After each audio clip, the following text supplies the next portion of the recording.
The committee will come to order. Good morning. As this is the first full committee hearing of the Senate Appropriations Committee in the 119th Congress, I would like to first take a moment to welcome back our returning members and to also welcome the new members of the committee. I'm very pleased to be joined once again at the helm of this committee by the senior senator from Washington, Vice Chair Murray. The topic for our first full committee hearing, biomedical research, keeping America's edge in innovation, is significant. It speaks to the high priority that this committee places on biomedical research. There is no investment that pays greater dividends to Americans' families than our investment in this research, which can lead to life-saving and life-enhancing discoveries. For more than 75 years, the United States has been the world leader in scientific research and technological innovation. We earned this position through the hard work of countless researchers and scientists and their staff, many of whom trusted their careers to the culture of science built by the American people. At the heart of that culture is a strategy coordinating grant-based research at university and private labs funded through the National Science Foundation, the National Institutes of Health, the Department of Defense, the Department of Energy, and many other federal agencies. This strategy has been an enormous success.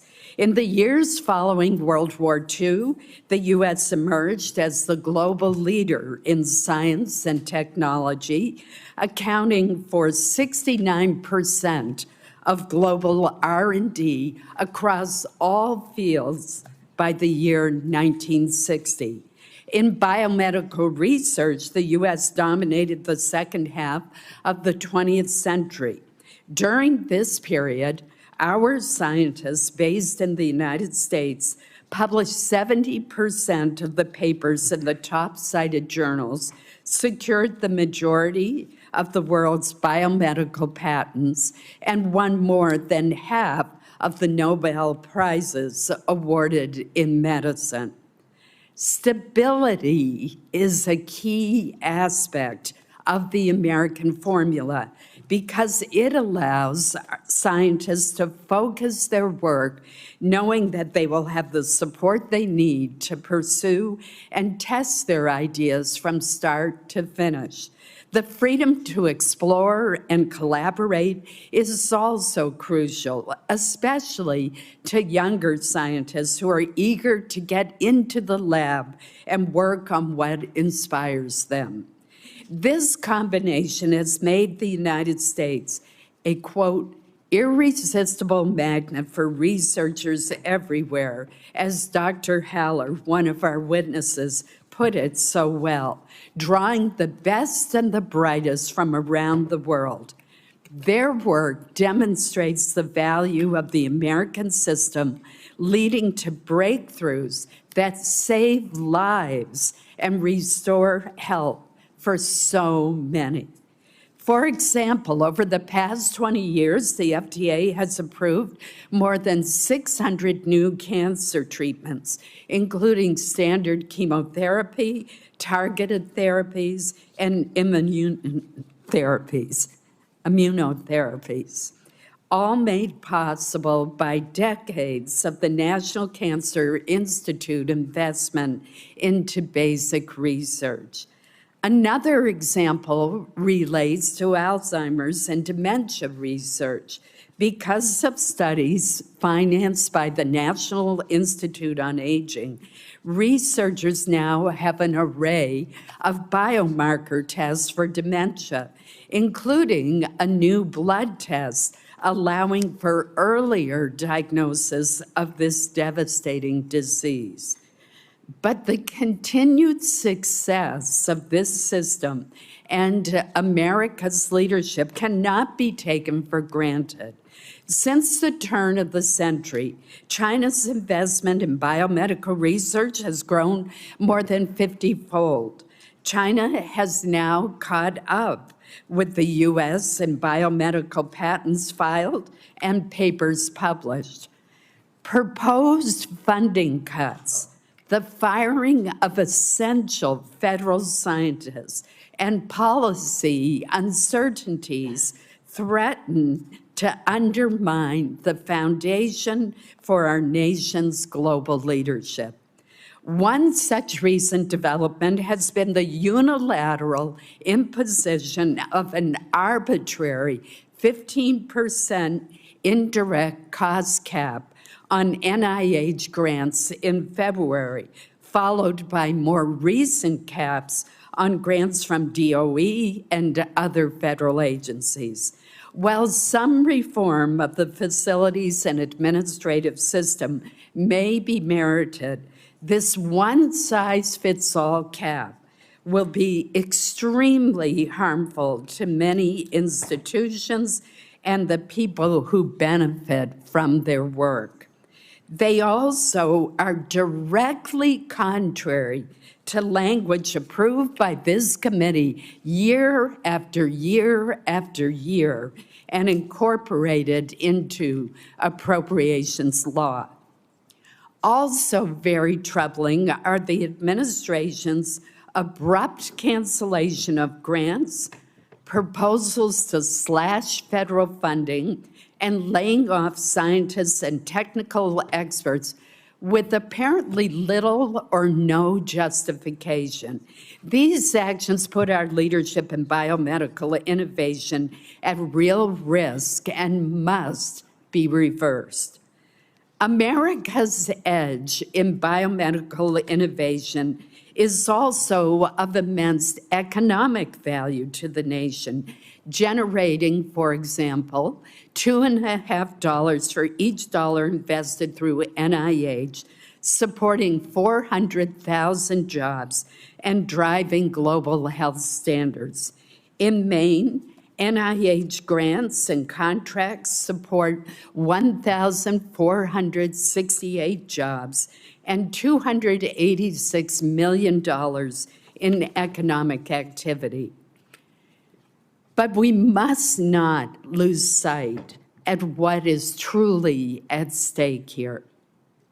This debate is not just about scientists and researchers and economic activity. If clinical trials are halted, research is stopped, and laboratories are closed, effective treatments and cures for diseases like Alzheimer's, type 1 diabetes, childhood cancers, and Duchenne's muscular dystrophy will be delayed or not discovered at all. We must preserve and strengthen America's leadership for the sake of families all across this country. I'm now happy to turn to Vice Chair Murray for her opening statement. Thank you very much. And let me start by congratulating you, Senator Collins, first hearing as chair. We've managed to do a lot of bipartisan work over the past few years, and I hope we can continue to build off of that record. And I really appreciate this important hearing on biomedical research. It is an issue with longstanding bipartisan support. We have worked together for many times over the years, along with our colleagues, to invest in advancing medical breakthroughs.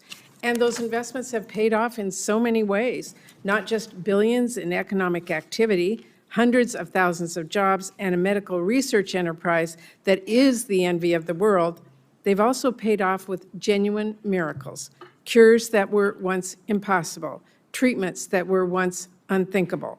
These are investments that give patients hope for the future, that give them back a life derailed by a disease, that give people precious time, more time with their loved ones, which is why I am so deeply alarmed that President Trump has taken a wrecking ball to our biomedical research enterprise. He and Elon Musk have been tossing tomorrow's groundbreaking cures into a shredder. From day one, DOGE has been cutting critical research without rhyme or reason or any regard for who gets hurt. Trump has already axed 800 grants over $1 billion in research for HIV prevention, breast cancer, pregnancy, diabetes, Alzheimer's, and more. They've also blocked $2 billion in grant funding from going out to universities and research institutions across our country. And they slapped a $1 limit on NIH researchers' payment cards, meaning that our labs cannot get gloves or pipettes and vials. These are the basic things you need to do research. If Trump and Musk have their way, they are not just going to grind medical research to a halt, they will send it careening backwards. Because Trump apparently wants to slash $21 billion from NIH next year. That would be a 44% cut, the biggest cut in NIH history.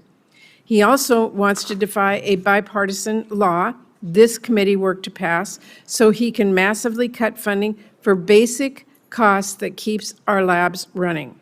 If Trump succeeds here, a lot of world-class research institutions like the Fred Hutch Cancer Center and the University of Washington in my state will face massive shortfalls. The fact that Trump and Musk are pushing such a painful policy really underscores how they don't know or don't care whether their policies actually hurt people. And if you needed any more evidence that there's no real strategy here, just consider the Women's Health Initiative. It was coordinated by the Fred Hutch Cancer Center in my home state of Washington. It has led to major advancements in our understanding of women's health issues, especially in older women. It has paved the way for a generation of researchers focused on women's health. That is something we never had before. And yet Trump was going to axe it, presumably because he thinks it's woke to care about women's health. Then hardly 24 hours later, he claims to have reversed course following a loud public outcry. Yet, the Fred Hutch Cancer Research still has not heard from NIH directly on if that funding will actually be restored. Trump's 360 really goes to show you these cuts and firings are not about some big strategy, just chaos and extortion. We have seen Trump freeze billions of research dollars for purely political reasons, putting his own petty grievances ahead of curing cancer and saving lives. None of us should stand for that, not for a minute. And just as slashing NIH isn't about a strategy for our country, it's not about efficiency either. NIH has an incredibly high return on investment. While medical research accounts for less than 1% of the federal budget, NIH has contributed to over 99% of drugs approved by FDA in recent years. And while we're talking about government efficiency, let's not forget the FDA, which families trust to keep them safe. Because the NIH breakthrough won't do much good if FDA does not have the staff and resources they need to approve new drugs. But Trump cannot gut FDA, push out 4,000 workers, and expect to maintain that gold standard that keeps food and drugs safe and gives our nation a competitive edge. And NIH cuts are not just cutting off promising future research, but undermining studies we are right in the middle of right now. One NIH lab that analyzes blood samples for more than 200 trials, studying cancer treatments, organ transplants, and more, lost half its staff during Trump and Elon's layoffs. Right now, in this country, patients in clinical trials are praying for a breakthrough. They're seeing their best hope cut off by the richest people in the world.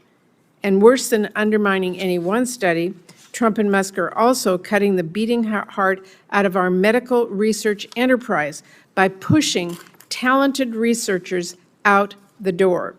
Trump has pushed out nearly 5,000 people at NIH and counting. China is already trying to seize the moment and recruit some of the brightest talent, and the same for Europe. Instead of supporting new talent, Trump is slashing grants for our early career scientists. I heard about this firsthand a few weeks ago.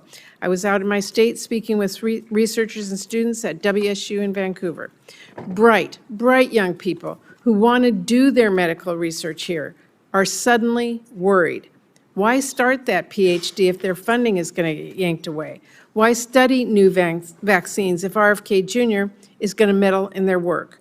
Why come to the U.S. for promising research if Trump might just try to deport them for jaywalking? Make no mistake, the United States is the world leader in medical research, but creating that was not an accident, and maintaining it is not inevitable. It is a choice we make through our investments, one that is paid off on a scale that cannot be measured.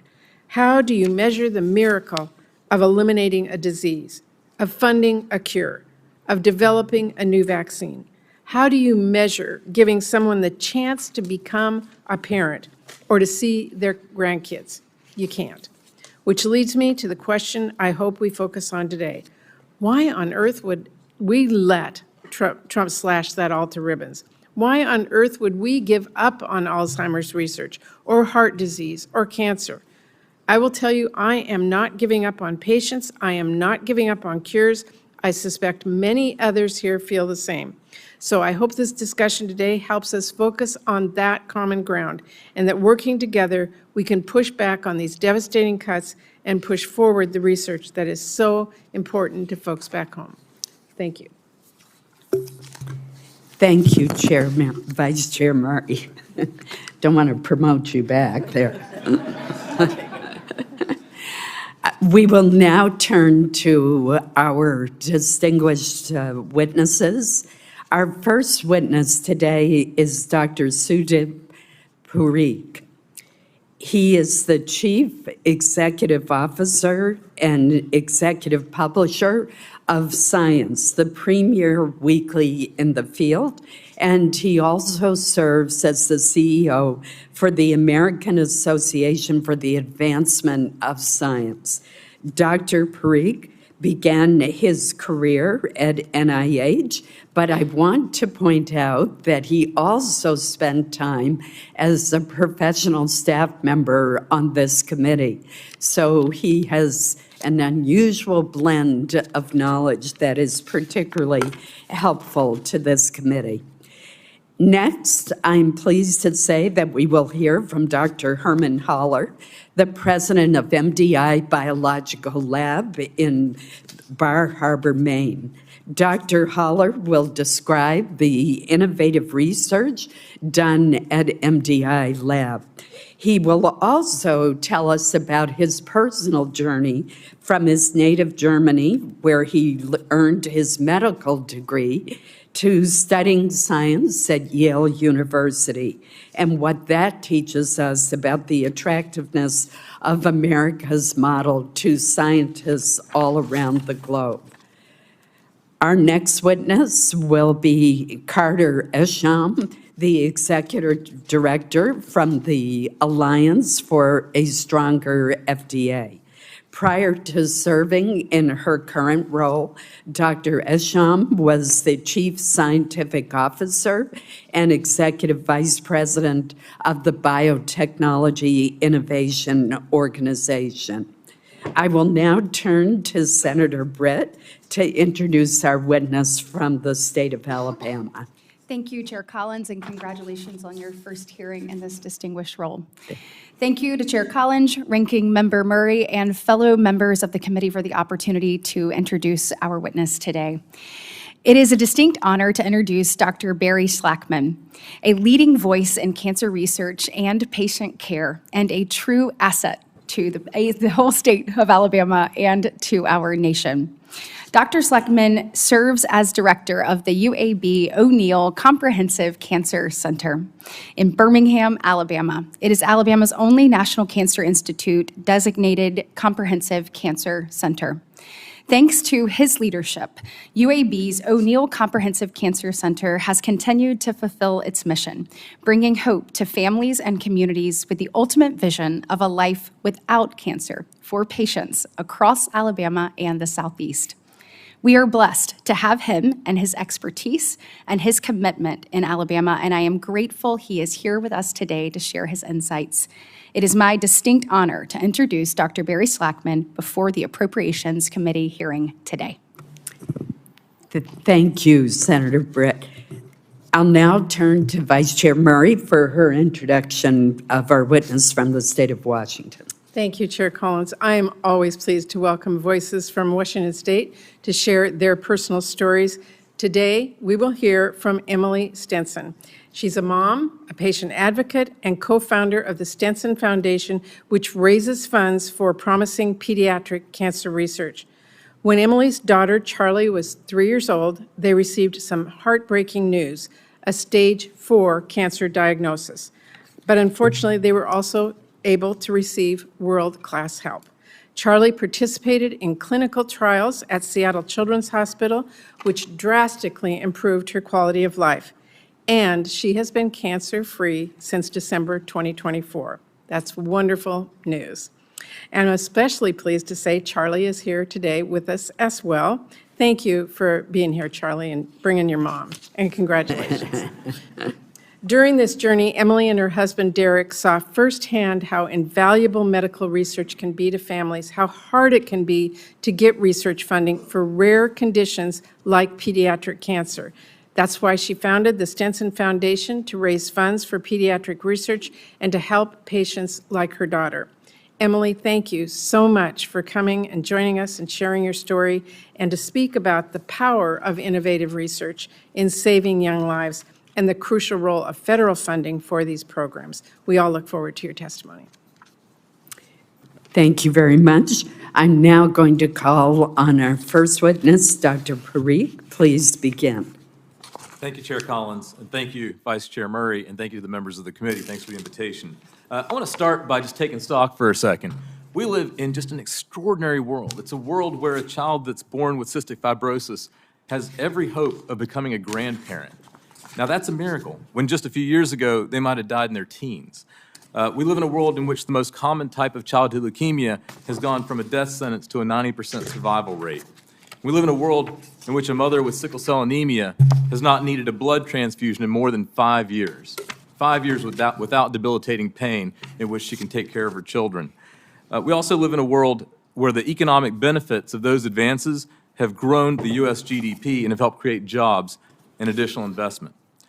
And, you know, Senator Murray used the word miracles. And as scientists, we sometimes shy away from the word miracles. But I grew up in North Carolina. And sometimes I would hear people say that you could see the grace of God. There were times you could see the grace of God. I think that there are moments when you can see the hand of God working through the work of advocacy by patients and the pipette of a scientist to touch a patient. I think that's very true. And our U.S. ecosystem is why that's possible. It's why that's possible. It's a miracle made by our ecosystem. Our ecosystem includes a vibrant biotech and pharmaceutical industry. It includes effective philanthropy, innovative academicians, multiple government funding agencies, regulatory agencies, passionate patient advocates, and diverse sources of capital from all across this country and talent from everywhere. But it starts right here. Each and every one of you all, this committee has been champions on behalf of biomedical research for as long as I can remember. For as long as I can remember. And that vision is what has propelled us to those miracles that have happened so far. And it's also why I'm an advocate for the entire system. You know, I'm an advocate for fixing the R&D tax credit. I'm an advocate for not taxing SBIR grants as revenue. I'm an advocate for ensuring that our regulation is optimized. But it all starts with federal funding for biomedical research. That's the light and the heat for this ecosystem. And many of these achievements that we've talked about have really humble beginnings.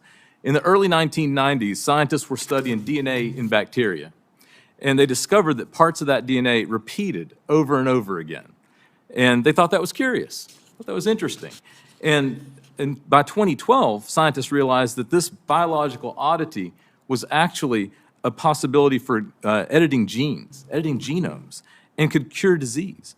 And today, after intense investment by the NIH and other agencies, by investments by industry and capital and venture capital, we have a cure for sickle cell anemia in the hands of patients. That's remarkable. That's absolutely remarkable, and it's not by accident.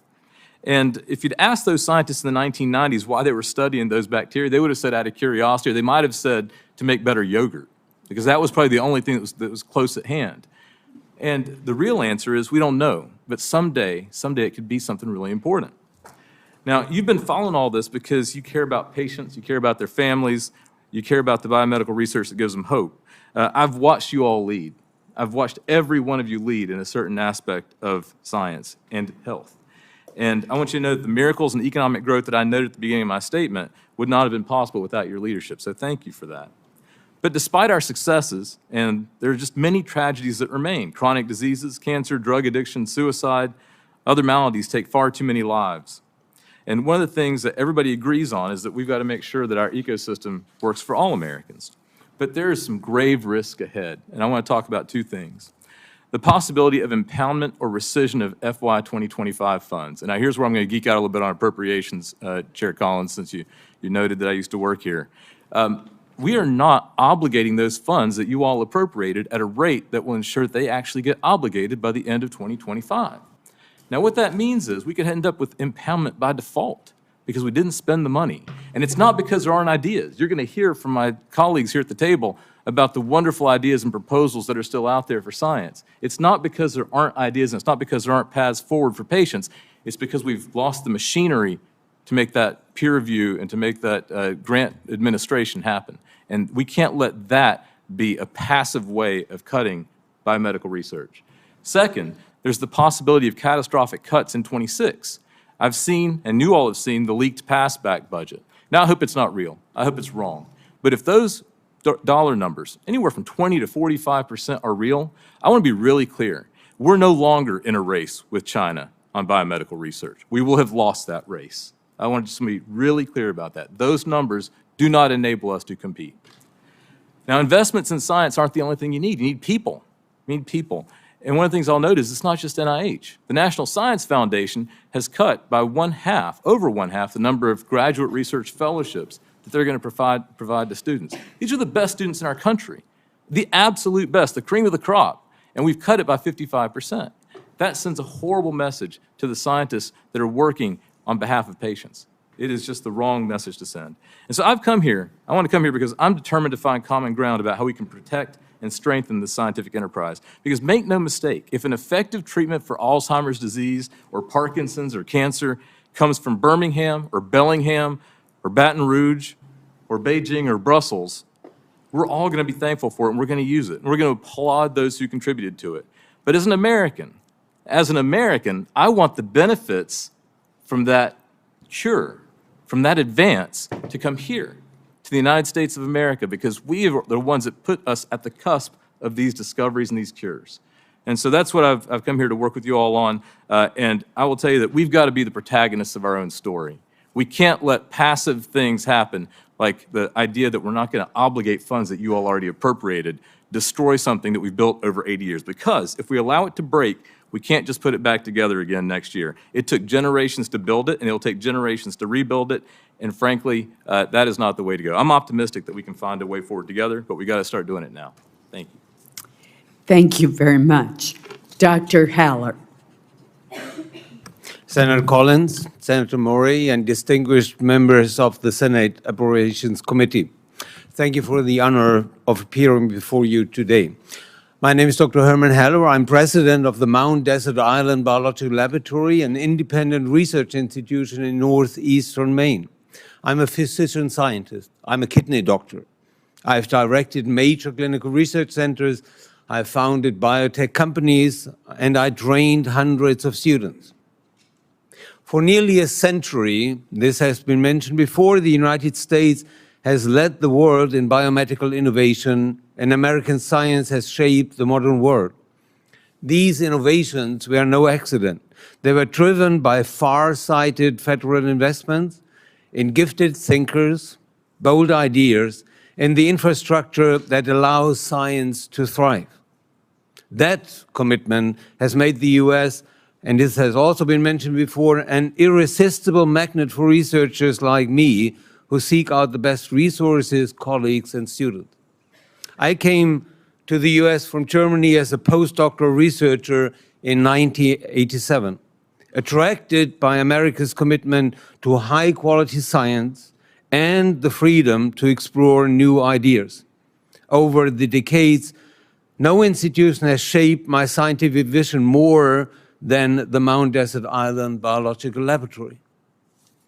At MDI Biolab, we focus on fundamental biological questions: how cells repair themselves, can damaged tissue regenerate, and how we made slow aging.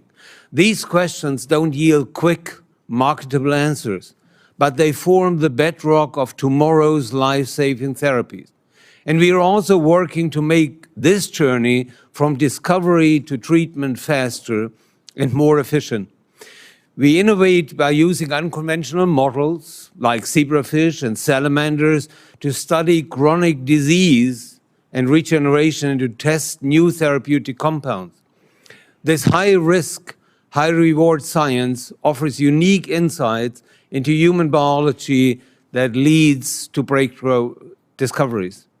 Sustained and thoughtful federal support is a lifeline for our work. My message to you today is simple. Federal funding for biomedical research is not just a cost. It's a national investment.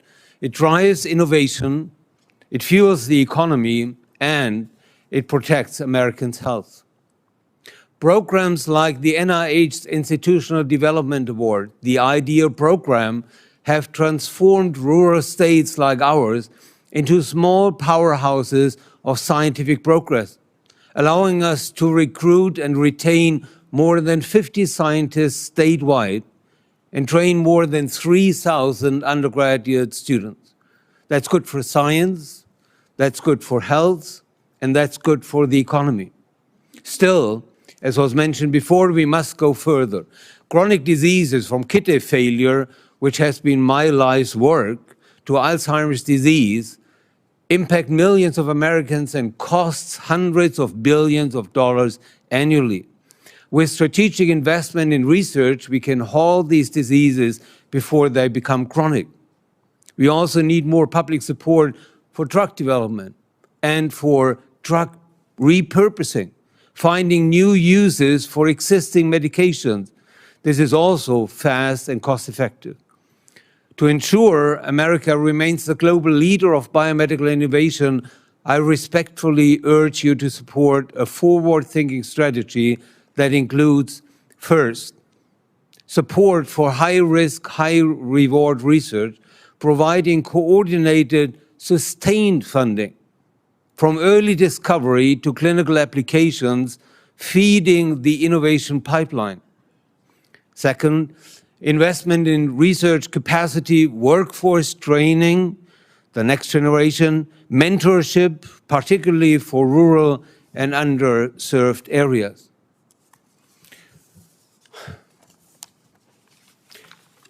Third, a renewed focus on treating and preventing chronic disease, targeting our biggest health burdens. And last, fourth, funding for novel initiatives such as drug repurposing, accelerating safe and effective treatments.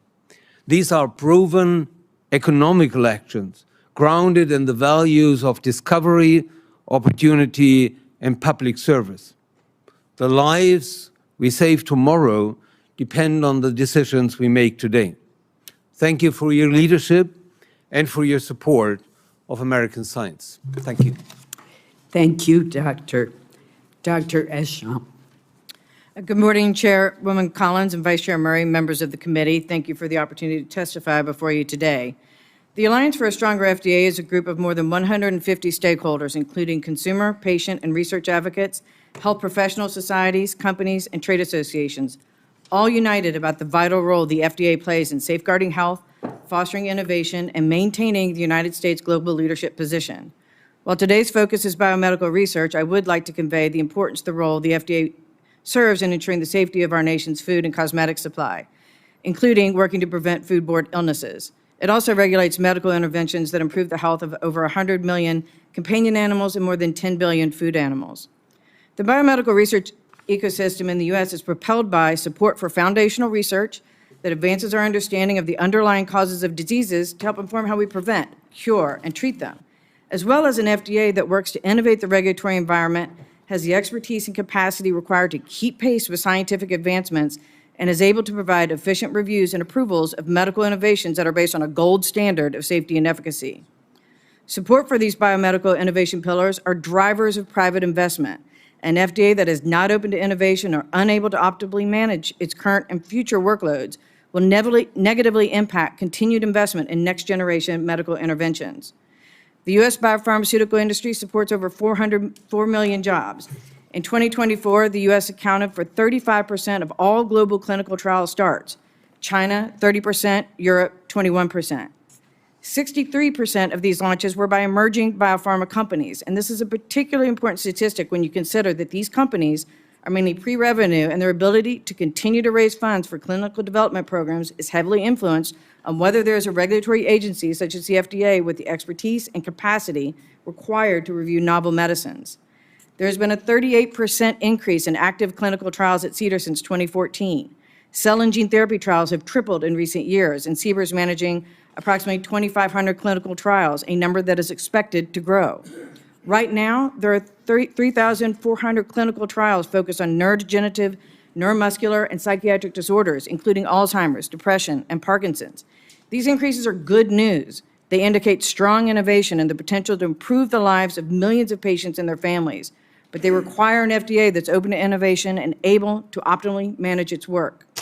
Most of the novel medicines approved in 2024 continue to be launched in the U.S. The EU is second and China third, but showing a 47% increase over the past decade.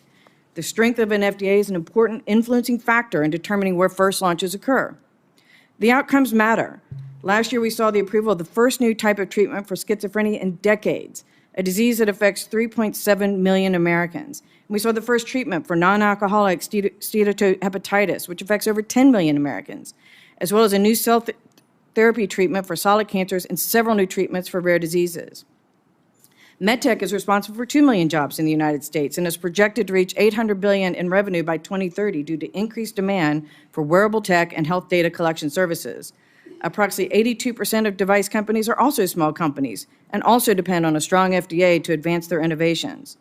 The Center for Disease Devices and Radiological Health manages over 248,000 devices, including pacemakers, hearing aids, vascular stent systems, and lasers, and the number of innovative medical devices authorized has increased fivefold since 2009. The overall number of devices launched in the U.S. or in parallel with other countries has been increasing, from 55% in 2022 to 65% in 2024, and it is no coincidence that these trends align with positive steps taken to improve the regulatory environment. Over the past few years, FDA has authorized exciting new medtech, including the first over-the-counter continuous glucose monitor, an AI-enabled system for pediatric autism diagnosis, and a spine simulator that restores function of upper extremities for patients with spinal cord injuries. We're also seeing artificial intelligence and machine learning take off. The number of AI, ML-enabled applications have increased 12-fold, and nearly 1,000 AI, ML devices have been authorized. An FDA with this expertise is critical to having the potential of these technological advances realized by the American public. I cannot overstate how critical the role of the FDA is for safeguarding health and maintaining the United States global biomedical leadership position. The agency's highly skilled cadre of scientists, medical experts, and regulatory professionals allow medical breakthroughs to reach patients safely and efficiently. We look forward to working with you and the administration as we all share a common goal and understanding that a strong, well-functioning, appropriately resourced FDA that embraces innovation is essential to the well-being of millions of Americans and ensuring America's biomedical leadership. And we, the Alliance, are here to help. Thank you very much. Dr. Sleckman. Chair Collins, Vice Chair Murray, Senator Britt, and members of the committee, thank you for allowing me to be here today to share how biomedical research conducted in the United States impacts the health of American citizens. Though I will focus all of my comments on cancer research and cancer care, I want to emphasize that the advances in virtually all other chronic and acute illnesses have been equally remarkable, and all because of federal investments in biomedical research. I'm Barry Sleckman. I'm the director of the O'Neill Comprehensive Cancer Center at the University of Alabama at Birmingham, UAB. I have spent the past 27 years as a faculty member conducting cancer research. My research, along with that of thousands of other scientists in this country, is supported by the federal government primarily through the National Institutes of Health, NIH, and for cancer, the National Cancer Institute, NCI. On behalf of these scientists and myself, I would like to thank you all for decades of unwavering bipartisan support for U.S. biomedical research. In 1990, when I was a medical resident, I took care of several patients with metastatic melanoma whose life expectancy was measured in months. I would not have dared to have dreamed that in my lifetime there would be a treatment for metastatic melanoma. Yet, here we are today with 43% of patients with metastatic melanoma living 10 years or more due to new treatments that we refer to as cancer immunotherapy. These treatments were pioneered by a federally funded American scientist who for this work was awarded the Nobel Prize for Physiology or Medicine in 2018. The impact of federal support does not stop at these important new scientific discoveries. The NIH and NCI also provide support for clinical trials designed to test the safety and efficacy of novel treatments based on new scientific discoveries. As the sophistication and innovation of our research increases, so does the success rates of these trials. Indeed, as a result, there are thousands of Americans who are alive today and cancer-free due to new treatments they received as part of a cancer clinical trial. The Cancer Centers program funded by the NCI now includes 73 cancer centers that span rural and urban areas in 37 states and the District of Columbia. These NCI-designated centers form a critical network that accelerates breakthrough cancer research and life-saving cancer clinical trials. At any given time, thousands of research studies are underway at these NCI-designated cancer centers, many of which are collaborations between the cancer centers and the community and industry. Rightfully so, the American taxpayers want to know whether they are getting a good health return on investment for the substantial federal funds that have been put into biomedical research in this country. Well, for cancer, consider this. The mortality from cancer has declined 34% in the last 30 years. In the U.S., in 2000, there were 8 million cancer survivors. In 2022, 18 million. And the number in 2040 is predicted to reach 26 million cancer survivors.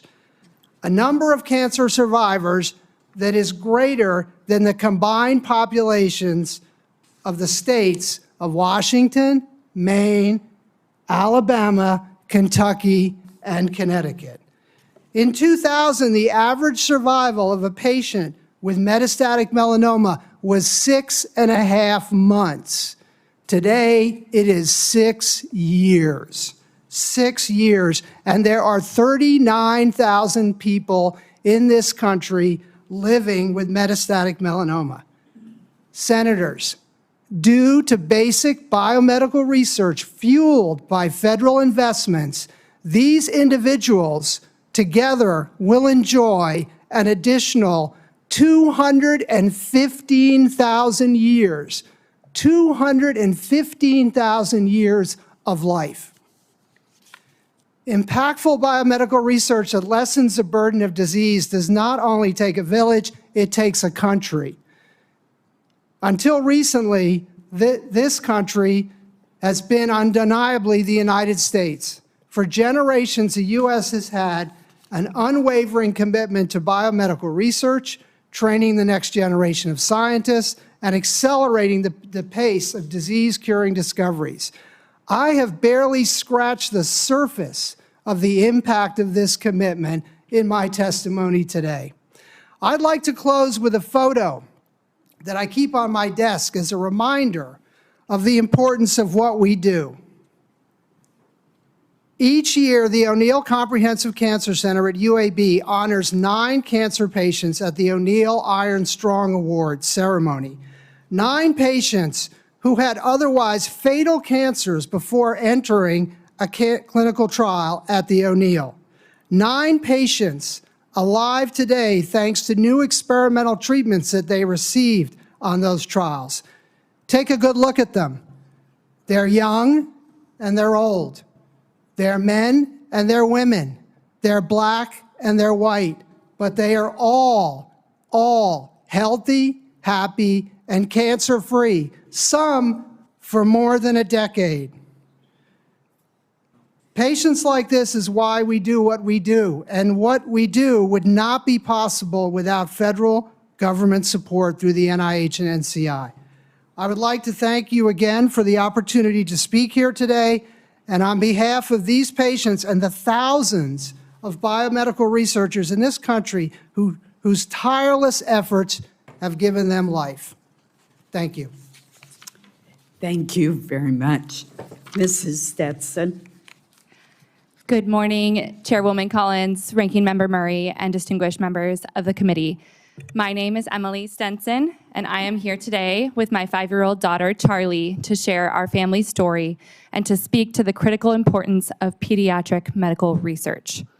I sit before you not only as a mother, but as a witness to what federally supported research can make possible and what it would mean to lose it. Charlie was diagnosed with stage 4 germ cell cancer in November of 2022 when she was just 3 years old. After more than a year of unexplained symptoms, doctors discovered a 5-inch tumor in her belly that had already spread to her liver. Our life changed overnight. We started treatment at a local hospital, but soon transferred to Seattle Children's for specialized care. There, Charlie received high-dose chemotherapy and stem cell transplants, some of the most advanced pediatric cancer care available. In March of 2024, we heard the words we had prayed so hard for, that Charlie was cancer-free. But just months later, scans showed a relapse. Her baby brother was only 2 months old when we learned the cancer had returned. Relapse treatment was the hardest stretch yet. Charlie lost weight, she needed a feeding tube, and she battled through brutal side effects. Through it all, Charlie never lost her smile. And today, I'm proud to say that Charlie is again cancer-free. She started preschool in February and is back to the joyful chaos of 5-year-old life. Clearly, she loves coloring, playing dress-up, and chasing her siblings. These moments aren't guaranteed for any child, but for us, they are made possible because Congress chooses to invest in research. As you can imagine, this road has not been easy. We faced a nationwide chemotherapy shortage, moved our family to Seattle for her safety, and at one point, we were told Charlie might require a full hysterectomy or live with an ostomy bag for the rest of her life. Possibilities that were devastating to sit with. Thankfully, neither became a reality. Charlie has fought through a very scary anaphylactic reaction to a medication, a failed extubation after liver surgery that left us terrified, and painful post-surgical complications. These all weren't just medical setbacks. They were moments of deep fear, made survivable only through expert care, resources, and Charlie's incredible bravery. Seattle Children's leadership in clinical trials gave Charlie access to treatments that preserved her hearing, provided fertility preservation methods, and gave her a fighting chance. She received expert care from a leading germ cell cancer specialist, all because of the infrastructure and innovation that only research can provide. Every option we had was built on the courage of families before us, families who participated in studies and fought for funding. Because of their efforts, we had hope, we had choices, and we had a path forward. But not every family gets that. I know parents who were sent home on diagnosis day, told simply to make memories. That is a devastating reality, and only one that federally funded research can change. Real-time advances continue to matter. Charlie's tumor went undetected for so long because she's in the 10% of patients whose tumors don't show up on standard blood tests. But researchers are now developing a groundbreaking test using mRNA to detect relapse early through a simple blood draw. That could be life-saving for kids like mine, and it's possible because of continued research investment. And there is nothing that makes my family more deserving of hope than yours. We aren't any different. And if you were in my shoes, you would want to know that everything possible was being done to save your child or grandchild. Can we confidently say our nation is doing all that it can for our kids? We cannot afford to slow down, not now, not when so many lives hang in the balance. Cuts to medical research are not just numbers on a spreadsheet. They are stolen chances, unfinished stories, and futures left unrealized. Progress in pediatric research is not a luxury, it is a lifeline, and for families like mine, it is deeply personal. That's why I'm asking you today, please continue to fund and prioritize pediatric medical research. Every investment you make saves lives, protects futures, and gives children like Charlie a fighting chance to grow up and thrive. Thank you for the opportunity to share our story, and thank you for your commitment to saving the lives of our nation's children.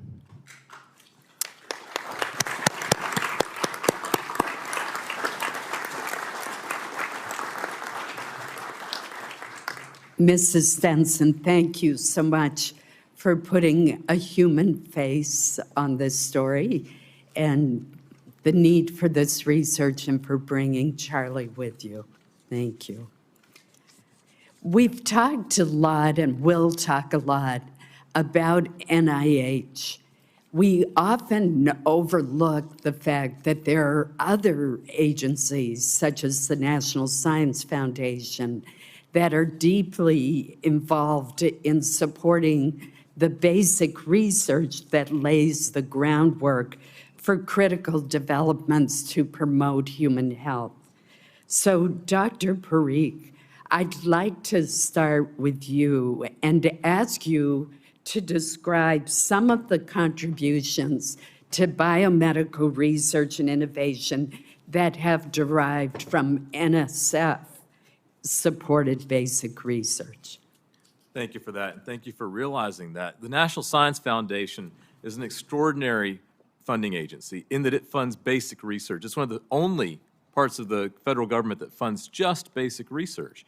And some of the things that have come out of that are, I told you the story about CRISPR and gene editing. The basic research, whenever you start looking at bacteria, when you are only looking at, there are scientists who go out into, that find these bacteria that live in hot springs and that sort of thing. That's funded out of curiosity-driven research. But that curiosity-driven research eventually leads to cures, and it has multiple times. It's also led to the development of things like the technologies that we use for imaging. Basic research is coming from the National Science Foundation. The engineering is coming from the National Science Foundation. The National Science Foundation also creates the people. And I told you about the graduate research fellowships. That is a remarkable program because what it does is it doesn't say that money is going to go to some institution.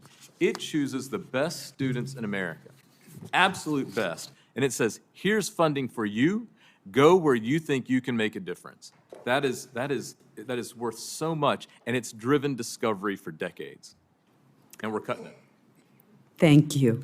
Dr. Haller, we've talked a lot about the very arbitrary 15% cap that usually is negotiated between NIH and the grant-receiving institution. But in this case, the administration has proposed an across-the-board cap of 15%. Could you tell us how this proposed cap on indirect costs, also known as facilities and administrative costs, would affect MDI Biological Laboratory? Yes, I can. Thank you very much for the question. To understand this, what the cap means, we have to look at the funding system. Very briefly, you know all that you apply for a grant, and the grants are highly competitive, and they are given on the basis of scientific excellence. But before a scientist can start doing this research and using the grant money, they have to be provided with lab space, sophisticated laboratory space, with the services and the supplies needed to be able to carry out the research. The costs, the indirect costs, are real costs.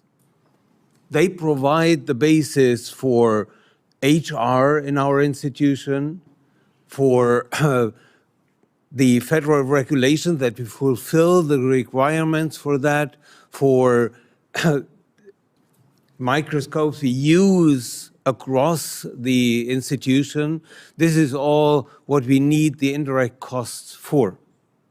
Independent research institutions like mine, without a large endowment and without revenues from tuition, we are dependent on the present system of indirect cost reimbursement because we have no other means to cover them.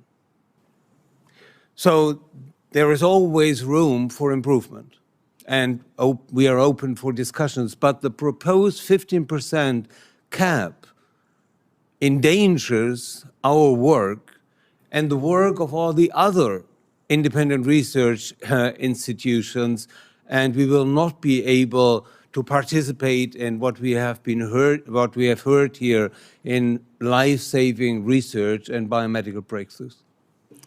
Thank you. Vice Chair Murray. Thank you. Emily, thank you so much for being here to share your story and Charlie's story and your experience at Seattle Children's. I can't imagine what you've gone through to make sure Charlie got the right care and treatment. And I'm glad to know that thanks to the National Cancer Institute clinical trial, she is now cancer-free. But we know that life-saving cancer clinical trials are on the chopping block. In less than 100 days, the Trump administration has terminated 55 NIH cancer research grants. That's more than $137 million that has been ripped away from researchers in 18 states. And on top of that, the leaked budget from this administration shows they plan to cut NIH funding nearly in half. So Emily, if half of the cancer clinical trials were suddenly canceled, what would that mean for patients like Charlie and the people you know on the cancer ward at Seattle Children's? It would be devastating. There's no other option often than a clinical trial. And how can you look at these families and say, we're taking away the only option to save your child? There's no funding. It feels like the government doesn't care about families like ours if they take that away.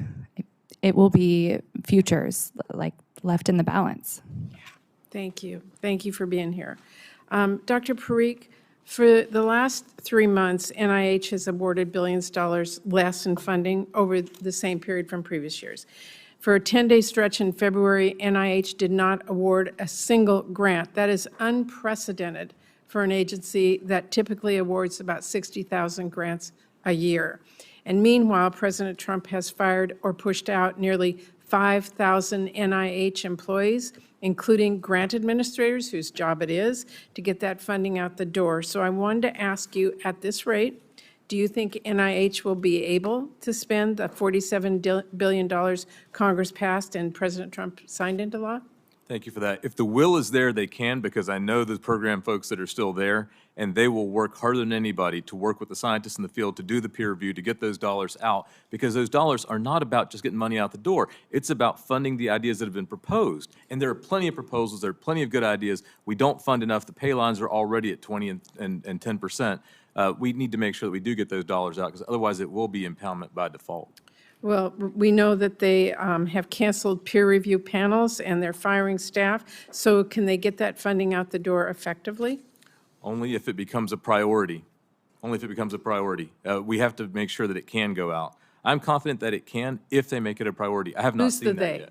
The they is the NIH administrators, the leaders, and the Department of Health and Human Services. We have to be able to say that we are going to start awarding these grants at the rate that it requires to get to the fully appropriated amount that you all approved at the end of last fiscal year. To your knowledge, has that been done? Not yet. The rate isn't quite there yet. Okay, thank you. Dr. Sleckman, let me turn to you. After 34 years, the Trump administration announced it was going to stop the Women's Health Initiative. That's a long-term, first-of-kind project that was launched actually in 1991 to study cancer and heart disease and osteoporosis in postmenopausal women. And thanks to that research, 126,000 cases of breast cancer and 76,000 cases of heart disease were prevented over a decade. The Fred Hutch Cancer Center research in my state is the clinical coordinating center and one of the 4 regional centers that was told last week that its funding was being terminated. Supposedly it's back, but that is very unclear right now. The annual funding for these centers costs about $10 million. That's less than half, by the way, of what taxpayers spend on President Trump's golf trips, just in case you were keeping track over the last 3 months, but $10 million. How important, I wanted to ask you, is sex in the diagnosis of treatment of cancer? And do you think now is the time to be cutting breast cancer research? Yeah, thank you for that question, Senator. Let me make a comment first about the women's health study. These types of studies are essential for cancer and understanding the basis of cancer. This is a very long-term study, not a 5-year grant, something where they've been following women for decades and using that information to understand about cancer risk and then make informed decisions about cancer prevention. These types of studies could only be funded in a large, organized way through the federal government, the NIH, and the NCI. I think getting back to your question is that it's extremely important to study the differences, biological difference between men and women when it comes to cancer risk, cancer progression, and cancer treatment. Extremely important. There are large groups at pretty much all NCI cancer centers that either take that into account when they're designing a trial or are studying it specifically. Absolutely important. Thank you for that question. Thank you very much. Senator Kennedy. Dr. Parikh, am I saying that right? You are. Thank you. Do you know anybody who's against biomedical research? I do not know anybody that's against biomedical research, but I know some. That's like being against children, isn't it? It is. It's like being against world peace, isn't it? It is. It's like being against golden retrievers, isn't it? There's some people that argue there. Okay. Well, let's get that out of the way. I want to ask you about NIH. I love NIH. I think they do extraordinary work. Yes, sir. But isn't it a fact if NIH assigns way too much money for overhead, that money comes out of the basic research? Isn't that the case? Senator, both those things are providing funds for research. And I agree with you that we need to make the administrative burden and the costs associated with it as low as possible, because we do want as much to go to Well, why research. can't NIH live with 15% overhead? Yeah. Senator, we have had a partnership that's been going on for 75 years in this country. Yes, that's sir, worked but why remarkably well. can't NIH live with 15% overhead? At this point, what that would do is actually turn institutions like the ones we've heard about here, it would actually make it to where they are laying off researchers and the support folks who are Well, the supporting Gates that work. Foundation, when they make grants, they limit overhead to 10%, don't they? They do, sir, but that is apples to oranges because they count different things And in the the Roberts overhead. Woods Johnson Foundation limits overhead to 12%, don't they? They do. Again, apples to oranges because they count different things. Isn't it a fact that the universities that receive the most money from NIH also have the biggest endowments? I haven't checked that, but it probably is true, Senator. And I agree with you. There are challenges that we need to work Well, on. let's take Harvard.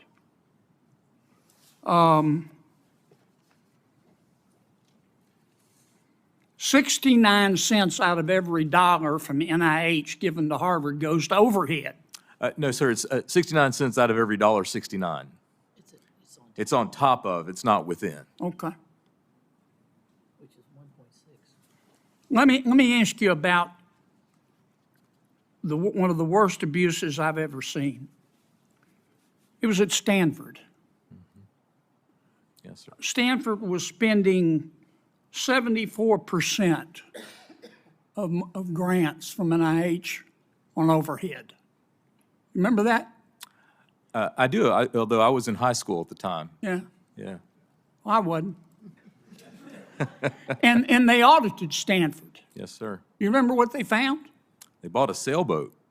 They found that Stanford was spending some of that money to pay the salaries of the employees at a Stanford-owned shopping center, didn't they? I don't remember that part. No, I sir, do. but yeah, okay. They found that Stanford was spending some of that money that was supposed to go to research, ladies and gentlemen, to renovate the president's home, Yes, sir. didn't they? I believe so, Senator. Again. And to when I was in high renovate the vice provost's home, too, didn't they? I believe you when you say that. Yes. And they also charged, Stanford took NIH research money to help children and applied it to depreciation on a Stanford yacht, didn't they? Yes, sir. Again, when I was in high school, sir. Now, does NIH audit every year the way these grants are being spent? They don't audit every year. There's a process for So they determining. just trust the universities? No, there's a negotiation that takes place between Yes, the sir, NIH but if it's a and the five-year grant university. Yes, sir. and they agree on indirect costs, they don't audit it every year. What if the universities lie to them? That is absolutely a possibility. There's a, What does fungible mean? fungible means that you can move money from one place to another. And money's fungible, isn't it? Money is fungible. I'm ready to have a productive discussion. I've got to go to another committee. Maybe you'll have it today. I haven't heard it. Yes, sir. What I've heard is the implication is that anybody who is against asking hard questions about the overhead and spending is against biomedical research. I wouldn't say that, sir. I think you are a champion. And I don't agree with that. Yeah, I don't either. But every penny that we spend on overhead that's not being audited, and you know as much as I do, Doc, that some of it is being abused, is money that is taken away from research. And that's just a fact.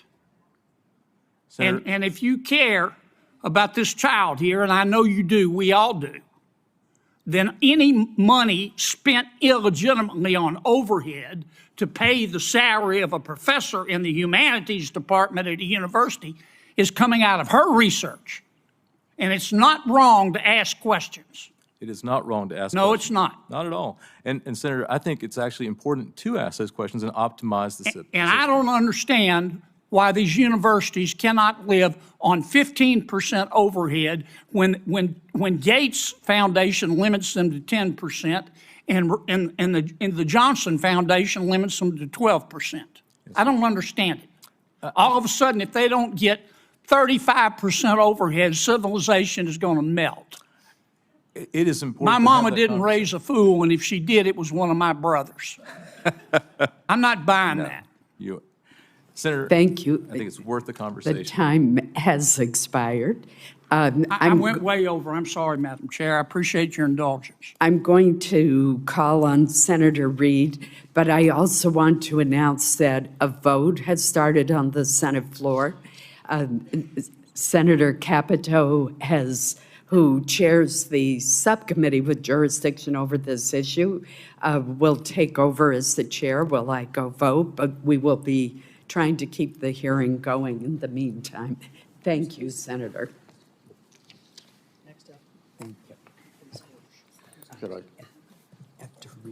Should I start? Well, thank you, Chair Collins, and thank you, Ranking Member Murray, for convening this very important hearing, and also thank you for the witness for your extraordinarily effective and timely testimony. Let's agree from the beginning, everybody loves biomedical research, but there's some people that don't want to fund it adequately, and they're in the administration. And that's why we're here today, frankly. I want to particularly thank Emily for coming and testifying. It must be difficult to talk about that. Let me also point out the obvious. Charlie's the best behaved person in this room, including all of us. So, Charlie, thank you. Dr. Sleckman, the Trump administration is slashing funds for research. And now they've raised up this issue of indirect costs. Oh, they're not central. We can be dismissed with. But the terminology really doesn't capture what these costs are for. They help keep patients safe while they're in treatment.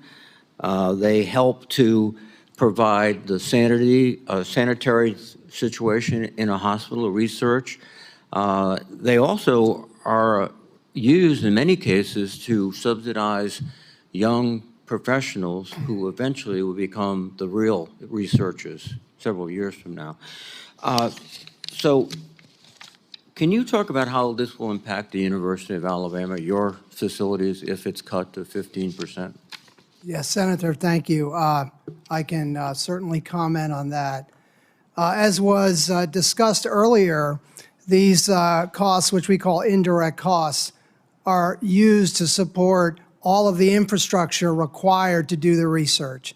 So to kind of put it simply, if I was making automobiles and I considered how much it costs for parts and labor on the assembly line, those would be direct costs to make the automobile. The costs for the accountants, the salespeople, the depreciation of equipment, buildings, the security guard, those would be the indirect costs for making the automobile. So biomedical research, like any industry, has direct costs that go directly into the work product, which is the science, and indirect costs into things that support that science. A concrete example of a reduction of indirect costs for us was brought up earlier. If indirect cost drops, we will no longer be able to support the level of staff needed to safely open and run clinical trials. So when we get money for a clinical trial, that money goes directly to paying the costs of administering the new drug and taking care of the patient. It does not cover any of the costs of the oversight groups like the Institutional Review Board, the legal group that are required to open those trials, monitor them, and make sure that they're being run safely. Thank you very much. And Dr. Parikh, was mention was made of the Gates Foundation grants, other foundation grants. Don't they essentially sort of utilize this indirect costs that we put up so that their contribution can be much less in terms of indirect costs? They certainly pool together, but in addition, they allow certain costs that we would call indirect costs for the federal government. They allow those to be considered in the direct costs, which means it's an apples to oranges comparison. I think that's important to note. Finally, Emily, thank you for being here again. I've had the great fortune of working with my colleague, Senator Capito, on the STAR Act, which is the first legislation that focused NIH on pediatric cancer research, and we're very proud. We've worked together, a very capable lady, and we've got it through. So we've got NIH focused now much intensely on pediatric cancer research. And one of the reasons we do that, because we know it affects the whole family. It's not somebody, an adult can go to work and keeps, put up with it. It's the whole family. And indeed, one of the aspects of our research in the STAR Act is the fact that we have required them to do long-term studies of the effects of cancer on children, not just the child, but the family, brothers and sisters, because that has to be dealt with too. And again, your remarkable testimony is deeply appreciated. Charlie's great. Anything else you'd like to add? I'd just like to thank you for putting forth that act, and Charlie's actually followed by 2 clinical trials to measure her survivorship and to help other kids who are yet to come. That's great. Thank you, Madam Chair, and go Charlie. Thank you for that. It was a pleasure to be on the STAR Act, and we'll keep at it. Senator Britt. Thank you so much, Madam Chair. Thank you to each and every one of you for being here. Thank you for your opening testimony. It was incredibly powerful, and I have to agree, Charlie, you are absolutely the best.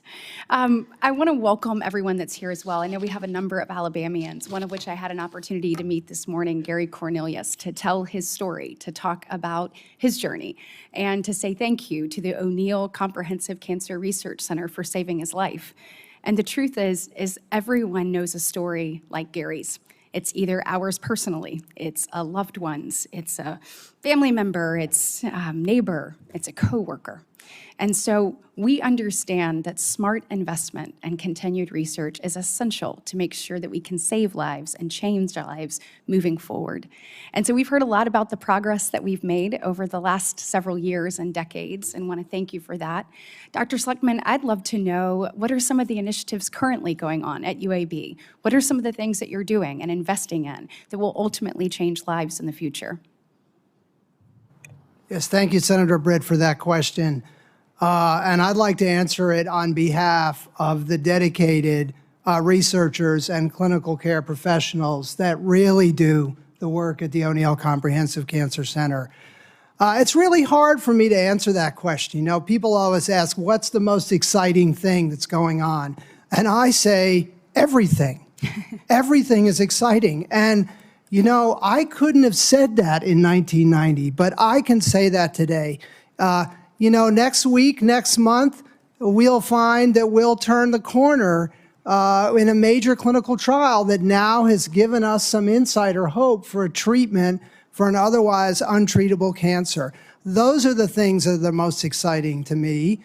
But, you know, then again, I'm a basic scientist. So at heart, what I love more than anything is someone that comes into my office and says, yeah, we just had an amazing new finding in lab that we think will shed important insight into a disease, a cancer, or potentially a new treatment for a cancer or treatment of a resistant cancer. So those are the kind of things that are going on at the O'Neill Comprehensive Cancer Center. And honestly, those are the kind of things that are going on at all of the 72 other NCI-designated cancer centers in this country, thanks to the support of that program. Thank you for that question. Yeah, well, and you also mentioned in your opening testimony, you said back when you were, you know, a young physician just starting out researching that type of thing, there were types of cancers you couldn't have imagined would be something that someone could live the way that they do now. You said, was it metastatic melanoma? Metastatic melanoma, so you yes. said it was 6 months, and now it's 6 years, and I think that the average there, I mean, even over 43% of people diagnosed are living over 10 years past that. So that progress is tremendous. But we also see across the country that incidents of cancer overall are on the rise. What would you say is attributable to that? And then also a subset of that, what do you think about the fact that we feel like the younger population, we've seen an increase in cancer there as well? Okay, yes, thank you for those questions, Senator Britt. I think that, first of all, the incidence of cancer is definitely rising in this country, and I would say that it will probably continue to rise. A lot of people have used that to discuss whether or not we're investing enough in prevention and doing a good enough job with prevention. And I would say we're probably not investing enough, and we're not doing a good enough job. There's still plenty of people in this country who smoke. There's an obesity epidemic in several states, including our own. Those are risk factors for cancer. But the major risk factor, the major number one risk factor for cancer is age. And so the major reason that the cancer rate is increasing, are you ready? Is because we're having such great success with research in approaching other diseases, cardiovascular diseases, pulmonary diseases, renal diseases, neurologic diseases, infectious diseases, all things that would have killed citizens in this country before they got cancer, they're now living with to much older age where they increase the risk of getting cancer. And then you asked me about this new thing which has cropped up over the last couple of years where younger groups of people, some in their 20s, for example, are developing colon cancer. This is a serious problem. It hasn't reached epidemic levels yet, but it is disturbing that this has come up.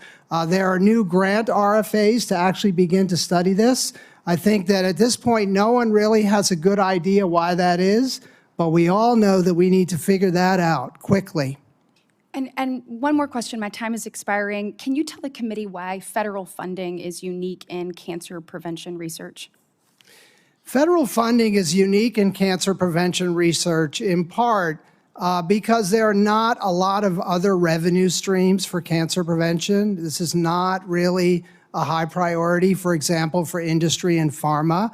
And so federal funding to understand how to develop cancer prevention approaches is critical. Thank you so much, appreciate it. Senator Baldwin. Thank you, and I want to thank our chair and vice chair for this hearing and the opportunity to discuss the importance of biomedical research and what the Trump administration's actions will mean for scientists, for research institutions, and most importantly, for patients. The Trump administration has eliminated 222 active training grants, stripping away more than $180 million from research institutions in 37 states. These programs train undergraduate researchers, master's students, graduate students, postdoctoral scholars, and early career scientists as they transition to faculty positions. In total, the administration has canceled $5 million in grants for the Medical College of Wisconsin, and I would like to request that a statement by the Medical College of Wisconsin be submitted for the record. Without objection. The administration has also canceled more than $10 million in grants to the University of Wisconsin. This means fewer jobs for Wisconsinites, fewer young scientists launching their careers at a time when the average age for receiving their first research project grant is already in the mid-40s. It means delaying research into life-saving cures and treatments. So I'd like to ask Dr. Parikh and Dr. Sleckman, what are the long-term implications of these actions on the next generation of scientists, on research institutions, and on America's leadership in biomedical innovation? Senator Baldwin, thank you for that question. This is the thing that worries me the most. As I travel across the country, and in the last few weeks, I've been across the country talking to institutions, and the concern, the angst amongst our early career scientists, and that's even pre-graduate school, that's undergraduates, is enormous. And it is the biggest worry I have because they are considering things I've never heard before. Some are saying, perhaps I should just choose something outside the sciences. And then those who have their goals set on curing cancer or curing Alzheimer's, they've started looking elsewhere. Not just foreign nationals, Americans born in this country. And there are examples of this, of them being recruited all from around the world. There's a recruitment from a university in France. I can't say the name because I can't speak French, but there are real numbers there. 400 people applied. 136 of them or so are American citizens. We are going to lose talent in a way that we've never seen before. And industry needs that talent as well. This is not just about academics. This is about our industry, our GDP, and jobs. Yeah. Dr. Sleckman? Yes, thank you, Senator. I would agree with that wholeheartedly. I think that even before this, there has been kind of this trail off of young trainees being interested in science. But what we've seen over the last several months has just accelerated that. And it's accelerated in a way that's kind of created this perfect storm where multiple factors have come together to lead to significant losses. Many universities and medical schools in this country have elected to, for example, cut the number of graduate students that they are having their first class by 50%, some even 75%. So those are people who will not enter graduate school this year and therefore will not enter the scientific workforce in 10 years. I'd also like to give an example which I find particularly disheartening and I think really embolizes or emphasizes the situation that we're in right now. I have a very good colleague, a friend of mine who is a researcher at the NCI. He works in my field. He is nothing short of brilliant. He is a member of the National Academy of Science. He is a member of the National Academy of Medicine. He has been doing research at the NCI on DNA damage response and genome stability for 30 years. He is now looking at positions in Europe and Canada. Is this what we want? Is this what we want for the next generation of researchers and for our current generation? Thank you. Mrs. Stenson, thank you so much for sharing your family story with us today. We saw reports just last week that Alzheimer's disease patients may lose access to clinical trials due to the Trump administration's decision to halt $65 million in funding to Alzheimer's disease research centers. About a dozen of those centers are actually running out of their funding today. The Trump administration is also withholding $47 million from 9 cancer centers across the country, and this funding was approved months ago. This isn't wasteful government spending. The Trump administration is putting real people's lives at risk. Meanwhile, they have fired more than 5,000 staff at the National Institutes for Health, which is delaying promising research on cancer immunotherapy treatments like Charlie received. Mrs. Stenson, what would delays for promising cancer treatments mean for families like yours? It would mean we don't have other options to help our kids. And I know plenty of families who are waiting for new trials to come out. They're just sitting and waiting, and that is so miserable and devastating that they're waiting for more. And if the existing ones are getting cut, what are we going to do instead?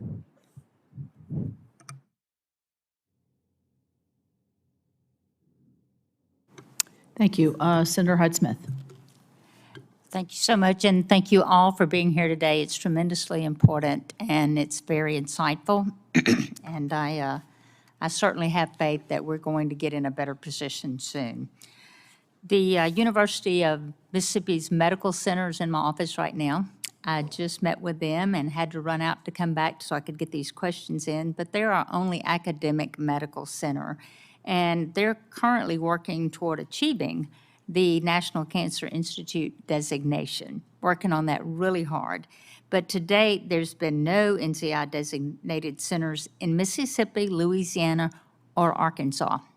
So this situation requires Mississippians to travel distances for advanced cancer care. Earning NCI status requires significant research, and we know that's important, and there's a reason for that, in critical areas such as cancer biology, immunology, and genetics. So I'm going to ask Dr. Sleckman, as a researcher at an NCI-designated center, how could cancer research funding cuts affect institutions like UMMC in their efforts to achieve this status, and how can we improve this? Thank you for that question, Senator. And as your neighbor, I understand the cancer burdens that your state experiences very, very well. I suspect that as they start to make cuts like this, they will look at programs, these larger programs, to absorb some of those cuts. And so, although I don't have a crystal ball, I would imagine that the rate of new cancer center designations, which over the last 5 years has been about 1 or so per year, will lessen. And there are many cancer centers, including the one in your own state, that are kind of in a holding pattern, waiting for the control tower to let them know that it's time to land. And those will have to stay holding for a longer period of time. And also at UMMC, we do the longstanding research studies. The Jackson Heart Study, you're familiar with that, which studies the cardiovascular health and other things that address risk factors for preventions of dementia, which has been discussed earlier. Both of these studies have been funded by NIH for over 25 years, and understanding these complex conditions and how to address this best, it's not a fast process and requires years of study and investment. And Dr. Parikh, can you speak to that, please? I had the real privilege of visiting Jackson when the study was starting, and I've seen it grow, and I've seen it actually produce results. to follow those populations for 25 years and to follow them for the next 25 years is how we're going to ensure that the access and the treatments and the cures that are available in Jackson are also available in the Delta. And that's the only way that's going to happen. And so if the Jackson Heart Study and others feel at risk, which surprisingly they do, I'm always surprised by that, but they feel at risk right now, as do many other studies across the country. We've got to be able to put forth a vision that says, this is actually what we're going to do. This is a priority. And thank you for showing it as a priority for the committee. Well, thank you for what you've done in Mississippi. And Dr. Haller, in your testimony, you highlighted the NIH Institutional Development Award, or the IDEA program, and recommended NIH expand the program. The IDEA program has had a profound impact in my home state of Mississippi, and it has helped correct the historic imbalance in federal research funding, which has been concentrated at a small number of legacy institutions. IDEA has helped unlock innovations at schools across my state where the cutting-edge research is being conducted, and I'm currently working on protecting and continuing this program with my IDEA Reauthorization Act. But how has IDEA research funding fostered innovation that might have otherwise gone untapped? Thank you very much, Senator, for this question. As I mentioned in my testimonial, the program has changed Maine considerably. We were one of the first states where the IDEA program was started in 2003. And over the years, I've mentioned this, we have trained 3,000 students. We have retained and first hired faculty. Now, we have to do more.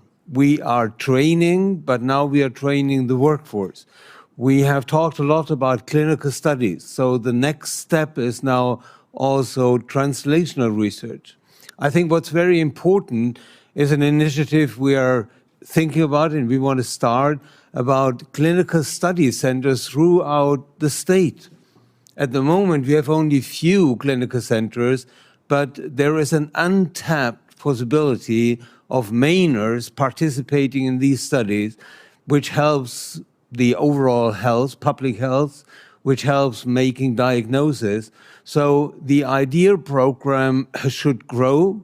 In the IDEA program, besides what we are already doing, educating the younger generation and hopefully not losing a whole generation of talented young people, we should work on translational research, and we should associate our efforts with what's happening in the biomedical and biotech industry in the state.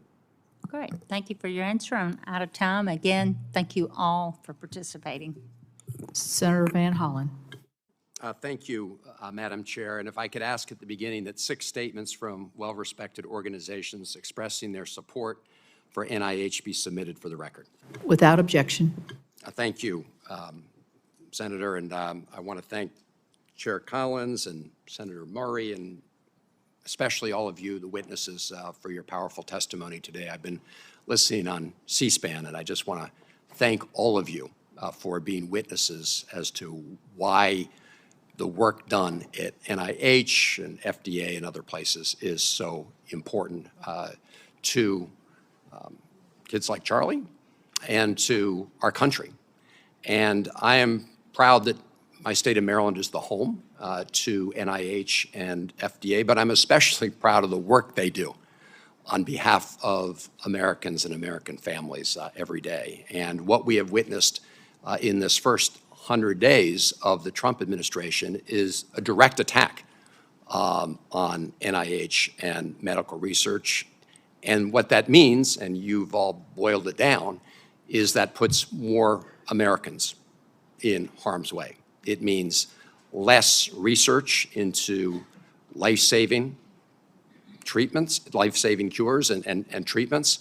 And of course, at the global level, it simply opens the door to our adversaries like China, who has been working very hard to sort of emulate the American model. So whether it's a threat to U.S. innovation in the area of medical innovation, or whether it's the direct harm done to American families. What we've been witnessing is a danger to all of us. Ms. Stenson, I'm glad to hear that your daughter, Charlie, very cute, is cancer-free, and that she's back enjoying the simple joys of being a kid.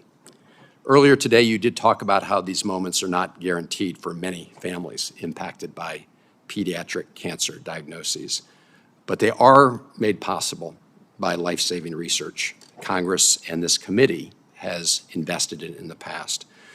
So as someone whose family has been so personally impacted, as well as your support for others who are battling pediatric cancer, can you talk about what progress in medical research and access to clinical trials has meant to you and other families?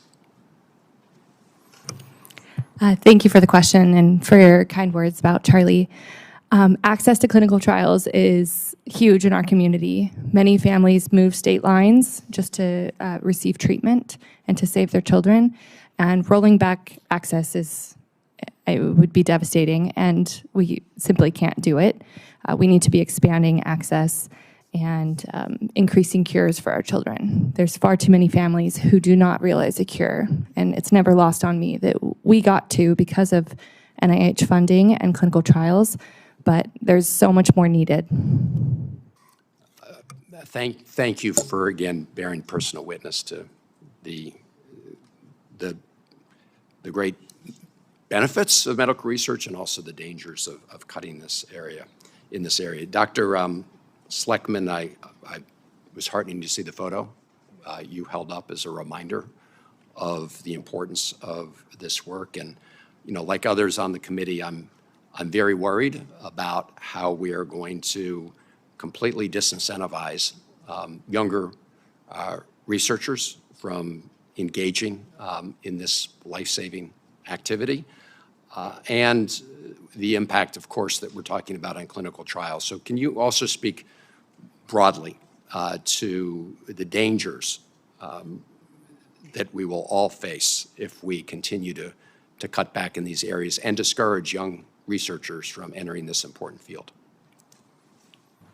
Yes, thank you for that question. I think, we've touched on some of that today, but to crystallize that, clinical trials and running clinical trials is challenging for the researchers that do it. There's an awful lot of regulatory and administrative activities that go into that. And I would say that they do it primarily driven by their love and their passion for being able to provide their patients who otherwise may have untreatable cancers with a possible cure. And again, 30 years ago, when we put patients on cancer trials, there really was no kind of upfront feeling that the patient themselves would benefit from that. They were doing it to help us learn about treatments of the future. But as I said in my presentation, there are thousands and thousands of patients, of people walking around today alive because they had a good outcome from a treatment that they got on a trial. And so the medical professionals at my cancer center and the others are committed to doing that. But there's a certain limit to that commitment. If the challenges are made insurmountable, they won't be able to do it. If money is removed that supports the services that help them open the trial, now make it much more difficult for them to open the trial, eventually they'll say, well, I have to take care of patients in clinic. I don't have time to do this. So it's critical that we keep things in place the way they are now. Thank you. Thank you all.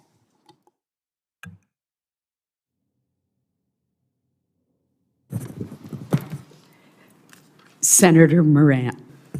Chairman Collins, thank you very much, and thank you to our witnesses for your presentation. Thank you for your presence here.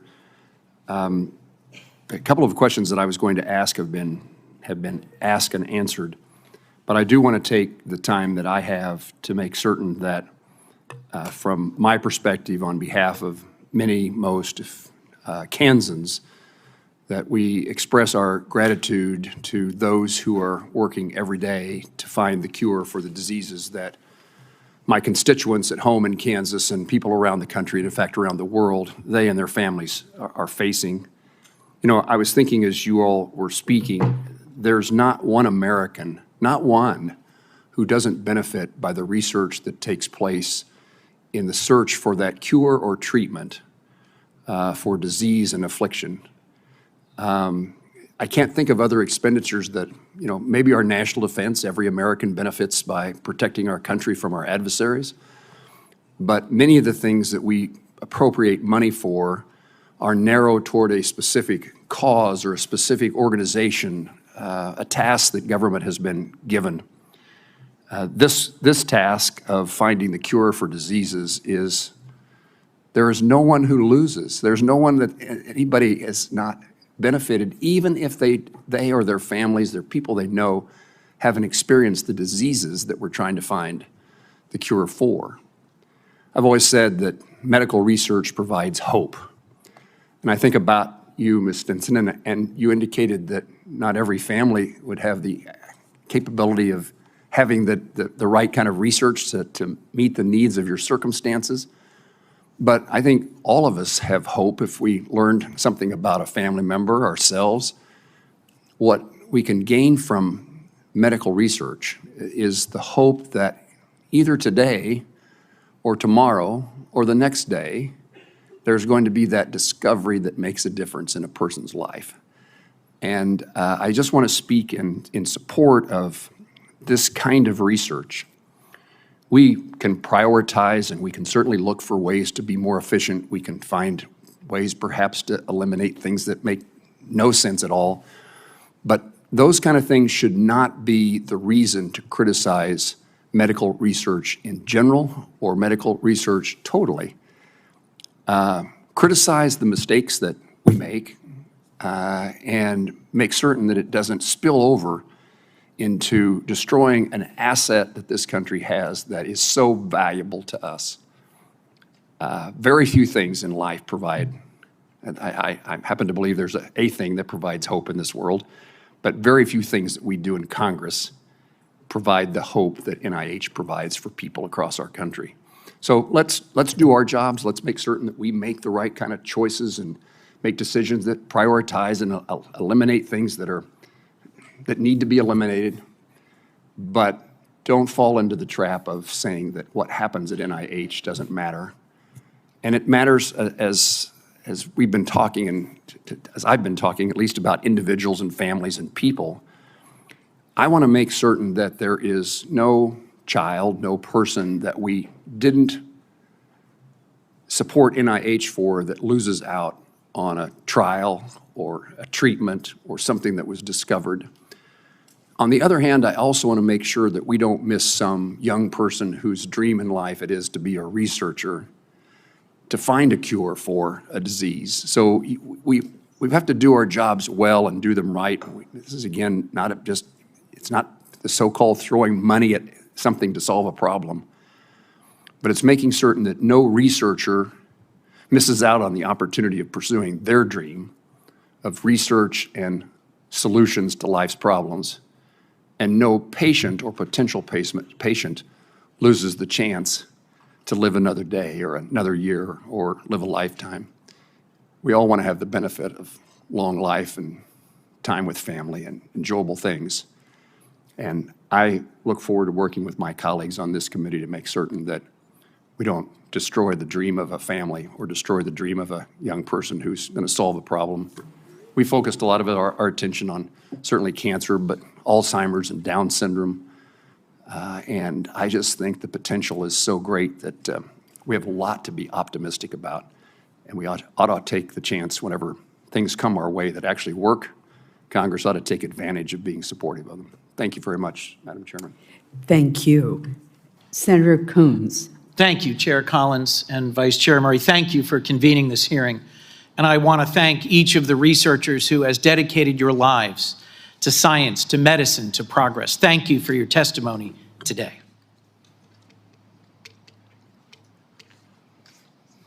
Emily, thank you. I am enraged and struggling with this hearing. Listening to you talk about the value of hope to you and your daughter with cancer, and the very measured and reasonable way in which we've all discussed what's happened makes me crazy. Because DOGE, in my view, is a horde of locusts who've been unleashed on the federal government, and they have torn up things that we have built over decades. Let me just briefly review. At NIH, 1,200 probationary researchers were laid off and another 1,300 fired. That's 2,500 dedicated researchers. At FDA, 3,500 staff. At NIH, DOGE canceled 800 grants valued at over $1 billion. And we were told these grants focused on DEI, when in fact they focused on diabetes, Alzheimer's, mRNA, and cancer. My father died of cancer. My father-in-law died of cancer. My stepfather died of cancer. Your daughter, Charlie, is with us today because of the incredible dedicated research and the groundbreaking work of people we've talked so calmly about today. Dr. Sleckman, I have a personal friend, a combat veteran, a Marine Corps colonel, who came to me when he was diagnosed with stage 4 metastatic melanoma, as you just described, and whose life was saved by the research you described. I have a personal friend of decades, Nikki Soteropoulos, who came to me when he was diagnosed with brain cancer. His son, close friends with my sons, his wife, close with my wife. And he went to NIH month after month, year after year. Yes, clinical trials, doctor, sometimes doesn't benefit the individual, but I gotta tell you, it sure as hell benefited Nick and his family. It gave him hope and it kept him alive. And I don't understand how a single member of this Congress can look you in the eyes as a mother and say we should cut these programs. Sure, we can talk about overhead rates.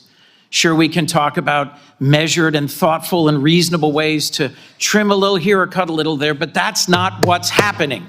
What's happening is the whole-scale abandonment of billions of dollars of research. I was just at the University of Delaware last week at the National Institute for Innovation in Manufacturing Biopharmaceuticals. And you know what I was told? That at the University of Delaware, the little University of Delaware, Newark, Delaware, $55 million in health research, $55 million, has been delayed, paused, or withheld research on HIV, Alzheimer's, and characterization of cancer cells. And if that's happening in my little state all across our country, we are devastating the next generation of researchers. We are harming our nation and giving China the opening of a lifetime to recruit the best and brightest from around the world. And Emily, we are taking away from families like yours all over our nation hope. Emily, can you tell me how important hope is for you and Charlie? How important is it that we keep investing in research? Thank you for the question. Hope gets you through the hardest days. And I know I explained in our story some of the hard days that we had, and hope is what kept my husband and I going and trying to save our daughter. There's no value you can put on hope, and we need to be providing it to all of the families like ours. So yesterday I caught up with a Delawarean who's been living with ALS for years, and last weekend a close friend of mine confided his recent diagnosis with ALS.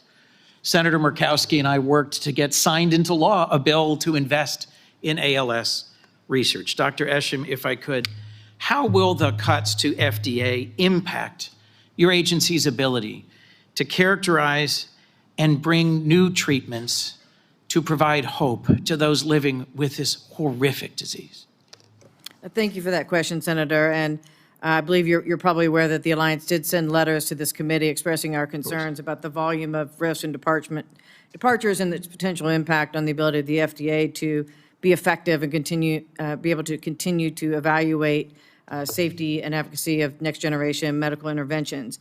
I will say I did have the privilege of meeting with the commissioner on Monday and was happy to hear that that he does not have any major plans for a major reorganization. And while they're looking at efficiencies, potential consolidations and things like travel and IT and potential efficiencies that could be brought about by regulatory innovation, I was happy to hear that they are looking very hard and examining what functions need to be brought back to the agency to ensure that they are able to manage, optimally manage their workload and continue to review and approve next generation medicines. I think continued transparency and communications about this and engagement is going to be very important moving forward. The Alliance will be certainly examining the proposed budget, updates about staffing, including information about what positions are funded by user fees and how we can work together to make sure that in total, the FDA has the resources it has to have to not just approve what's before them now, but to continue to drive investment in the United States into next generation medicines. If we don't have a functioning FDA, that has a severe impact on the ability to raise funds for next generation medicines. The FDA, the NIH, the National Cancer Institutes, all in combination, give hope to those facing the beast of cancer, the challenges of a new diagnosis, and the need for a path forward that's positive. Thank you for what you do. Thank you, Madam Chair, for this hearing. Thank you, Madam Chairman, and thank you for this very important hearing. I wish that I had been able to spend the full morning here. We've all been pulled in so many different corners, but just the few minutes that I've been here with colleagues and listening to the comments and the concerns, know that I feel like everybody's speaking to me and my family situation. I just told Senator Moran that when he mentioned the hopes and dreams of young researchers being dashed, he's talking about my nephew. I called him yesterday because it was his birthday. He's a junior at Marquette. And he says, I'm floored by what we're seeing. All I want to do is find the cure. And Senator Coons, he wants to help find a cure for ALS because of how that has touched our family. And when we talk about hope and what happens when you don't have hope, I can tell you, because the ALS community reaches out to me as one of their advocates here, as I know they do with you, Senator Coons, and they said when they see the news about what is happening, the lack of hope pushes them to the point where unfortunately many are thinking about further shortening their time. Because without hope, how do you get through each day knowing that you are incrementally on the decline? And so the significance of what we're talking about and the contributions that we see through NIH, through our federal entities, those who are getting up every single morning to focus on hard things to make that incremental difference. And then those who back them. I see some in the audience here today who are giving their time and their treasure for advocacy in Alzheimer's, in ALS. I guess I want to ask a specific question here. We're dealing with unprecedented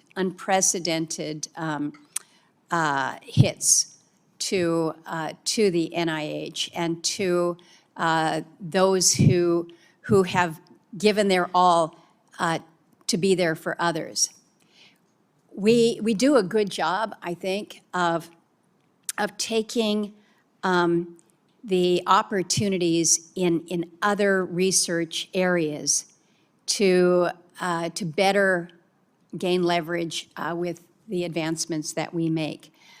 How can we do more, particularly at this really difficult time, to ensure that the coordination that we have between complementary research efforts, and I see this with ALS, where NIH is focusing on understanding the biology, DOD is looking at the early stage drug development, the FDA is doing clinical trials, so you've got a lot going that comes together.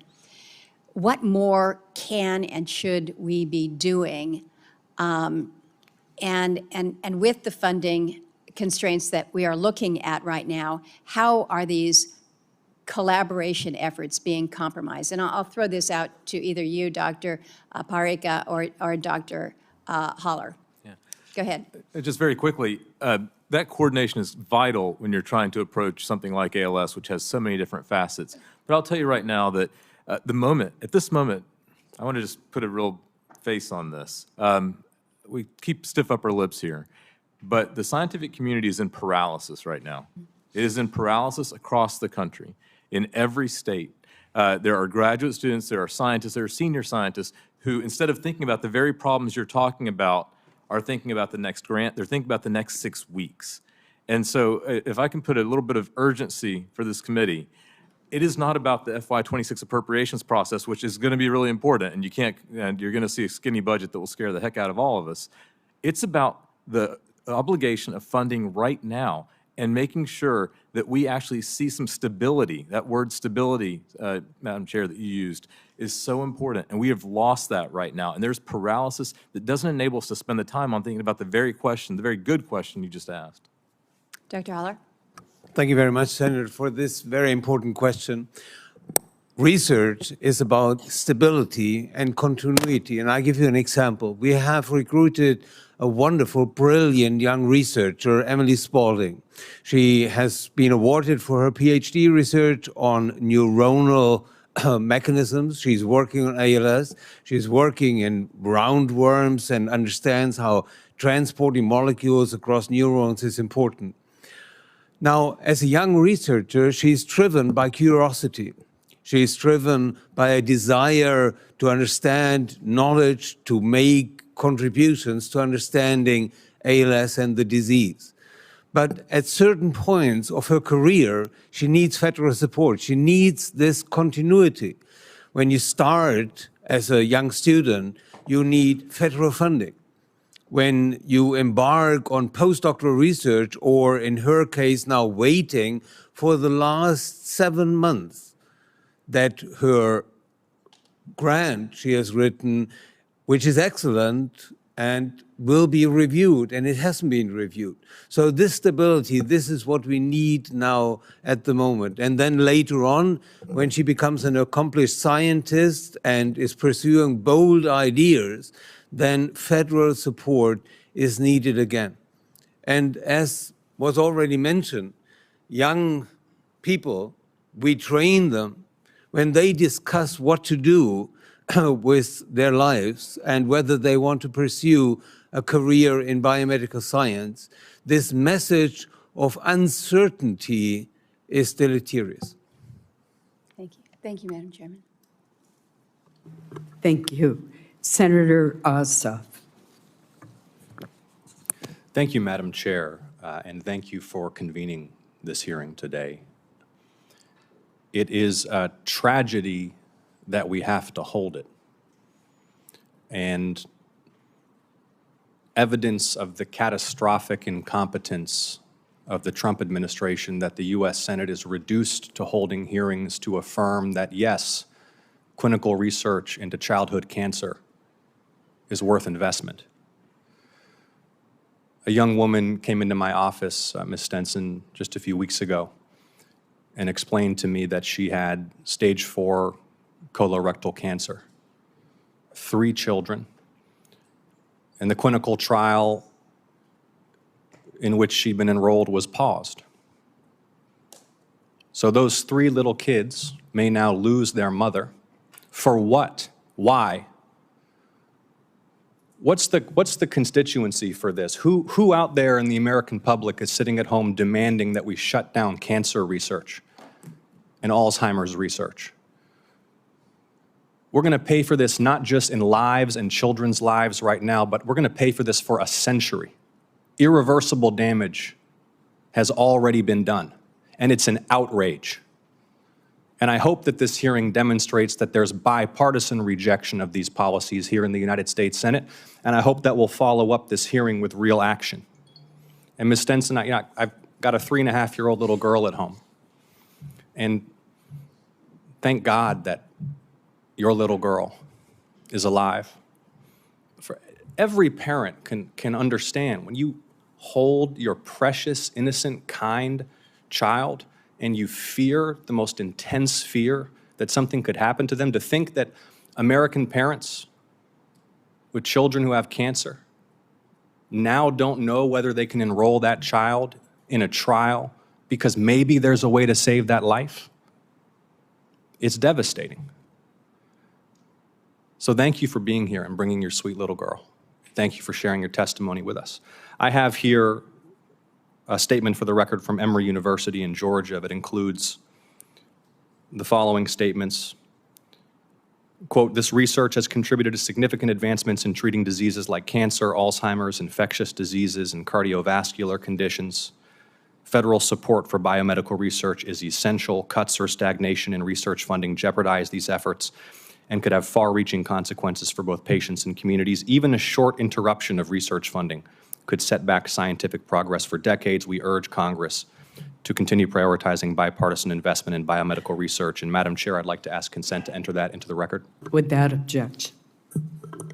Mrs. Stenson, my understanding is that Charlie's participation in clinical trials saved your daughter's life. Is that right? Yes.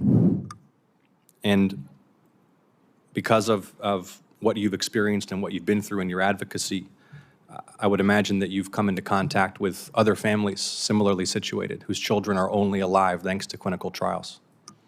Yes. I'd like to ask, at the end of the day, sir, forgive me, the multi-decade potential impact of this war on medical research. Talk about the long run, please, sir. I can tell you that in the next few months, we're going to determine, we're sitting at a crossroads. We are at this moment of extreme opportunity, and you've heard it from all of the scientists at this table about what's already been accomplished and what could be accomplished. Or there's another path, and that path is this path of the leaked pass-back budget.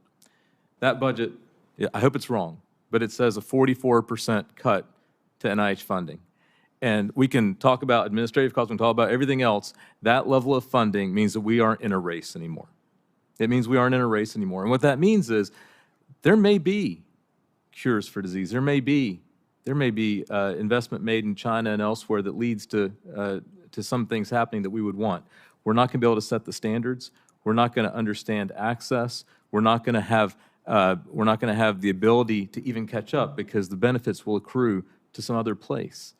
But what it really means for patients is that we can't drive the priorities. We can't say pediatric cancer. We can't say Alzheimer's. We can't say Parkinson's.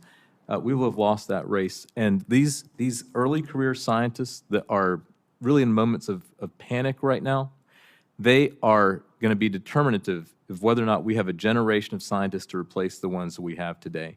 This is not just a 5-year problem. It's a 10-year, 20-year, 30-year problem that it becomes not a virtuous cycle, but the opposite. It becomes a cycle on the way to a downward slope that we can't pull out of.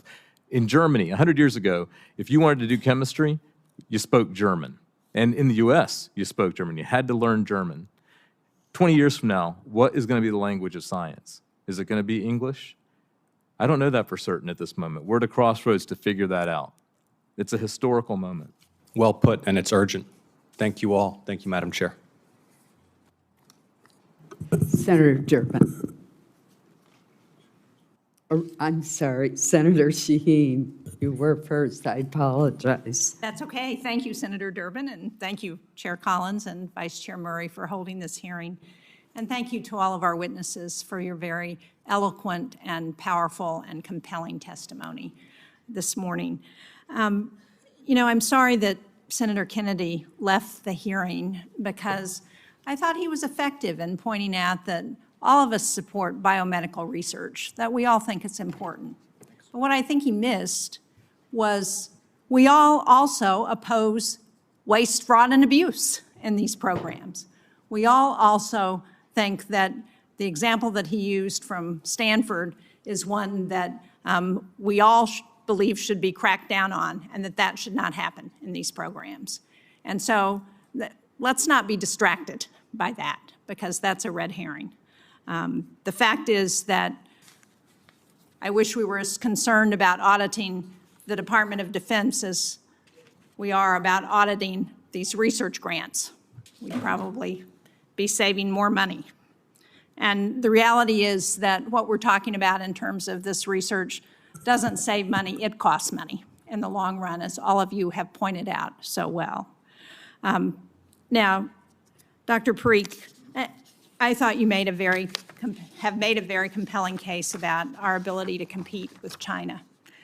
And while we've focused on NIH and the FDA today in this hearing, other agencies, USAID, the CDC, our foreign assistance programs, have also helped form the foundation for global disease surveillance, for our public health preparedness, and for being able to address the kinds of diseases and cures that we want to talk about.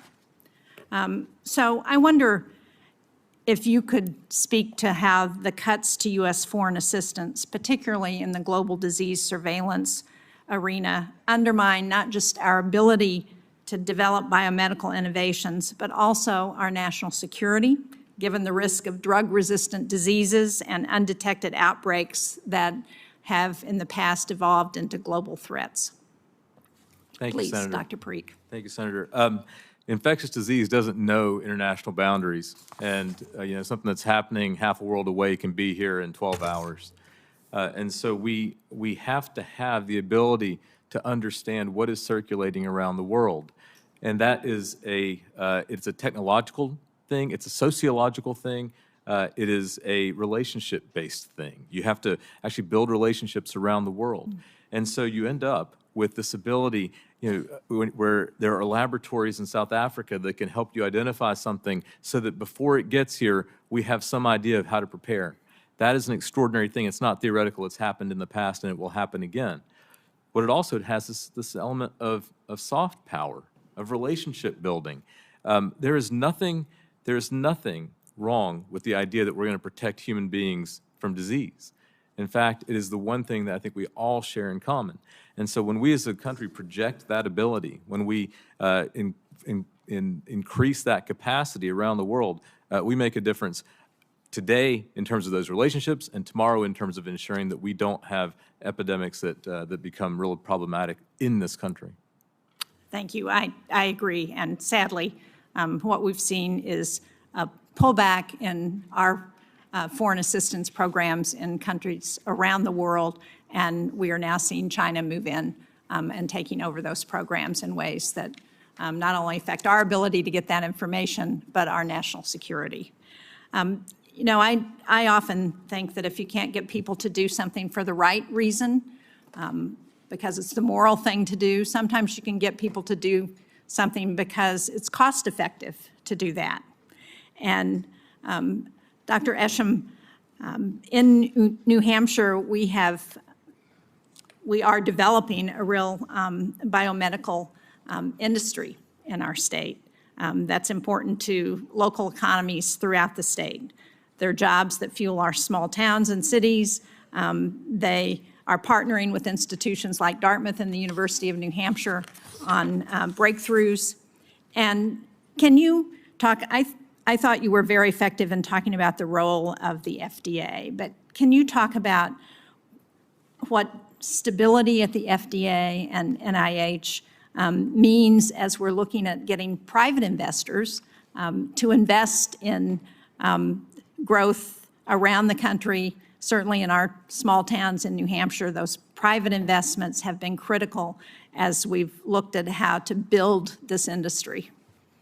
Thank you for that question, and I want to say also congratulations. I have long been a supporter of the proliferation of things like biotechnology and the biopharmaceutical industry across the country, and it's very exciting to see what's going on in your state. It is. They're great jobs. Thank you. It's a great community. I think, it's in the title, right? It's the biomedical research ecosystem. And so you have foundational research that lead to, help us understand the underlying foundational causes of disease. That leads us to understand about new targets, new endpoints, new ways to look at diseases, new ways to think about patient-driven medicines. And then that information and that knowledge is transferred into a clinical trial system where the biopharmaceutical company, and again, a lot of them are the small companies that you talk about in your state, are really taking that and doing the cutting-edge research. Now, in order for them, they are often pre-revenue. They do not have any money. They're not making anything on the market. They are on the edge of discovery of next-generation medical interventions. And what they need is a ability to understand that the regulatory agency is capable, has the expertise required to evaluate on a scientifically based foundation how to evaluate the safety and efficacies of these medicines. And they need to understand that they have the capacity to move things forward in a timely manner, even if it's a no. A timely no is better than a long limbo period. That has profound impacts on the private investment community. And money is global. And so I think we have to be realistic about that. So the stronger the FDA here is in the United States, the more we can keep building biotech hubs like in your state. Thank you. Thank you all very much. I hope you feel like you heard a lot of support, bipartisan support on this committee for the work that you're doing. Thank you. Senator Durbin. Madam Chair, thanks for this historic hearing.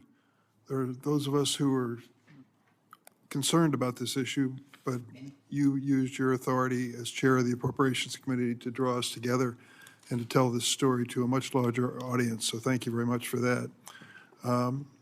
Mrs. Emily Stenson, that daughter of yours is amazing. She gets a special congressional medal for putting up with so much political speech, so many political speeches from this side. If you've ever been a parent sitting in a doctor's office with a baby on your lap and heard those words that were earth-changing diagnoses, you knew your life would never be the same. And the questions that you would ask, and I've been there, the questions you would ask are pretty obvious. Is there a medicine? Is there a surgery? Is there a procedure? If not, is there a clinical trial? We all ask the same questions faced with this terrible challenge, praying to God that one of the answers is yes. And that's what this hearing is all about, to make sure that one of those answers is yes. It really makes all the difference in the world. So I will tell you that 10 years ago, I went out to the NIH and met with Francis Collins, who I consider to be a modern-day saint, and said to him, you'll appreciate this, Dr. Parikh, I can remember the time when a handful of legislators, Specter and Harkin and Porter, doubled the NIH budget. And I said to Dr. Collins, I don't think I can do that again. What can I do? He said, give us 5% real growth a year. And the researchers will be confident that next year is going to be a good year too, and they'll stick to their research and good things will happen. So I set out to do that, and the first person I visited was Patty Murray, who was a willing volunteer in that effort. And Roy Blunt, Republican senator from Missouri, who chaired the subcommittee, and then Lamar Alexander, another Republican senator from Tennessee. And we achieved not perfect 5% growth each year, but we went from a $30 billion budget in FY15 to NIH budget of $49.8 billion today, $49 billion today. 60% increase, 60%. The suggested change from the Trump administration and NIH will wipe out all of that. 10 years, 1 decade of work, bipartisan work to increase medical research across the United States. That's what's at stake here. That's what we're getting down to. I look at it and I think we haven't mentioned, but I want to mention the number of drugs that have been approved by the FDA in the last 2010 to 2019. 356 new drugs. You see them on television all the time. 356 new drugs. How many came out of NIH research? 354 of the 356. We got to make sure that that's part of the record as well. Their research leads to medicine that makes a difference. And that's what we're all fighting to make sure it continues. I also want to put in the record, Madam Chair, a statement from the Defense Health Research Consortium that talks about the Department of Defense medical research as well. It's focused primarily on veterans and members of the military, but it has many applications beyond. Traumatic brain injury, the research also affects epilepsy. So there are many different ways that these things can work together. Without objection. Thank you. I just want to close by saying that want to make America great again? Don't run away from that child sitting there at that table. Stick with the research at NIH that gives her hope.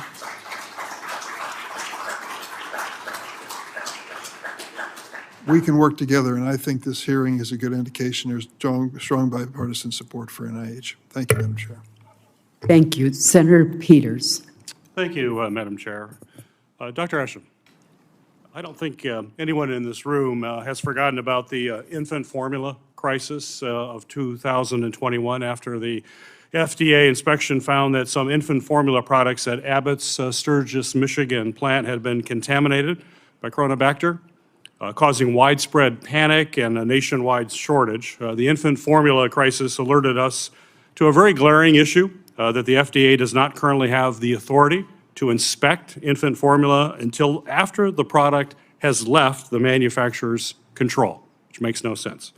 I've been working on legislation to provide this authority and recently introduced a bill that would require infant formula manufacturers to test for contaminants before releasing their product, which seems to make common sense. Last year, I asked former FDA Commissioner Dr. Robert Califf about the long-term effects of this legislation, should it go into effect, and its ability to test products early. He supported that effort. But my question for you is, given the terminations of scientists at the FDA food safety labs and the more recent decision to rehire several of these specialists on food-related illnesses, what value do these scientists bring to ensuring the safety of products, including infant formula? Thank you for that question, and I think, the short answer is it's very important.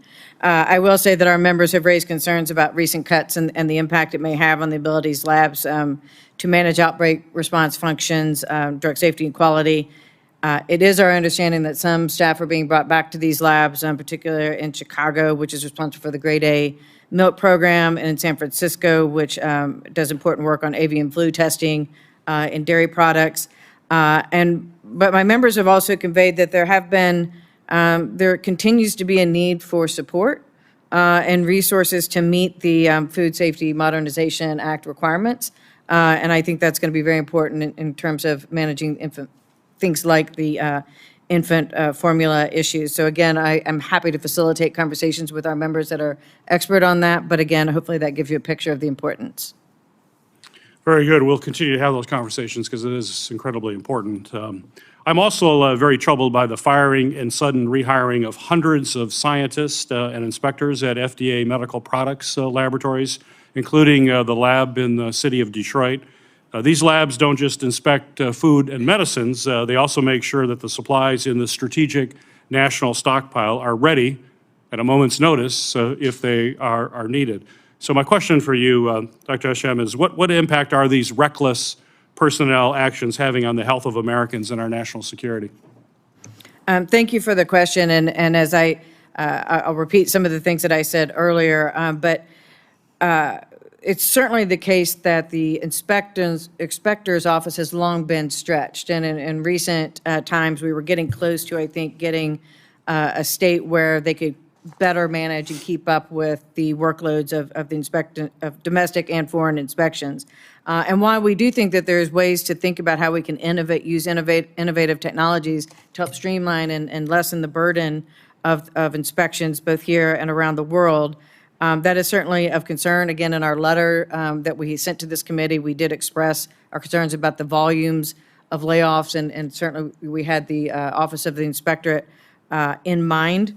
As I said, I think we were heartened to hear during our conversations with the commissioner on Monday that they are carefully looking across all of the recent employment decisions to determine what functions are critical to be brought back, and I'm going to presume that that's on that list. And so we hope to continue to work with you and the commissioner to ensure that the FDA has the resources it needs to, again, to protect the health by its ability to conduct timely and important inspections.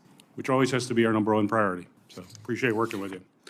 Dr. Parikh, I recently spoke with the University of Michigan's president and vice president for research to learn about the impact of recent changes to the federal health enterprise, and I remain concerned about the future of innovation at our country's leading research universities.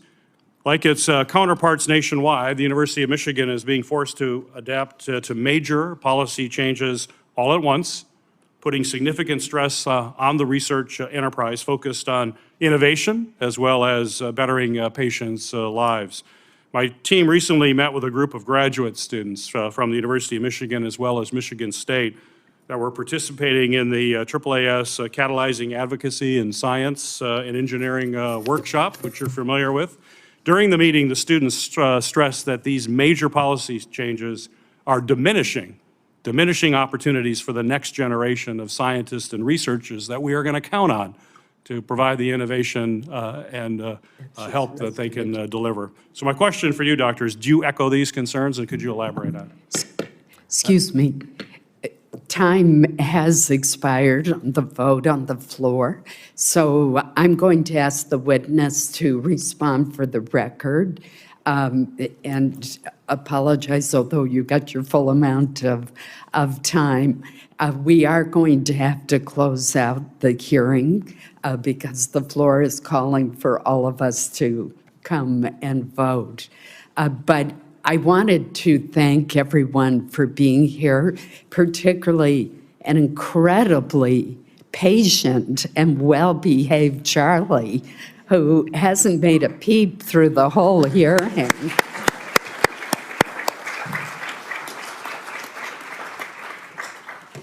You know, I was struck in listening to the exchanges today that this is a matter of such passion for all of us.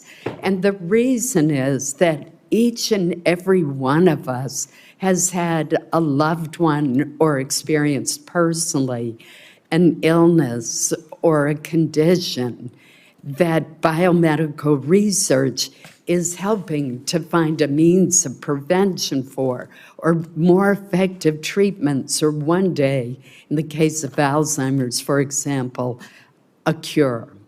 And that's why it is so important, because the debate over funding for scientific research is ultimately a debate about lives that will be saved and enhanced by the cures and therapies discovered in America's labs and universities.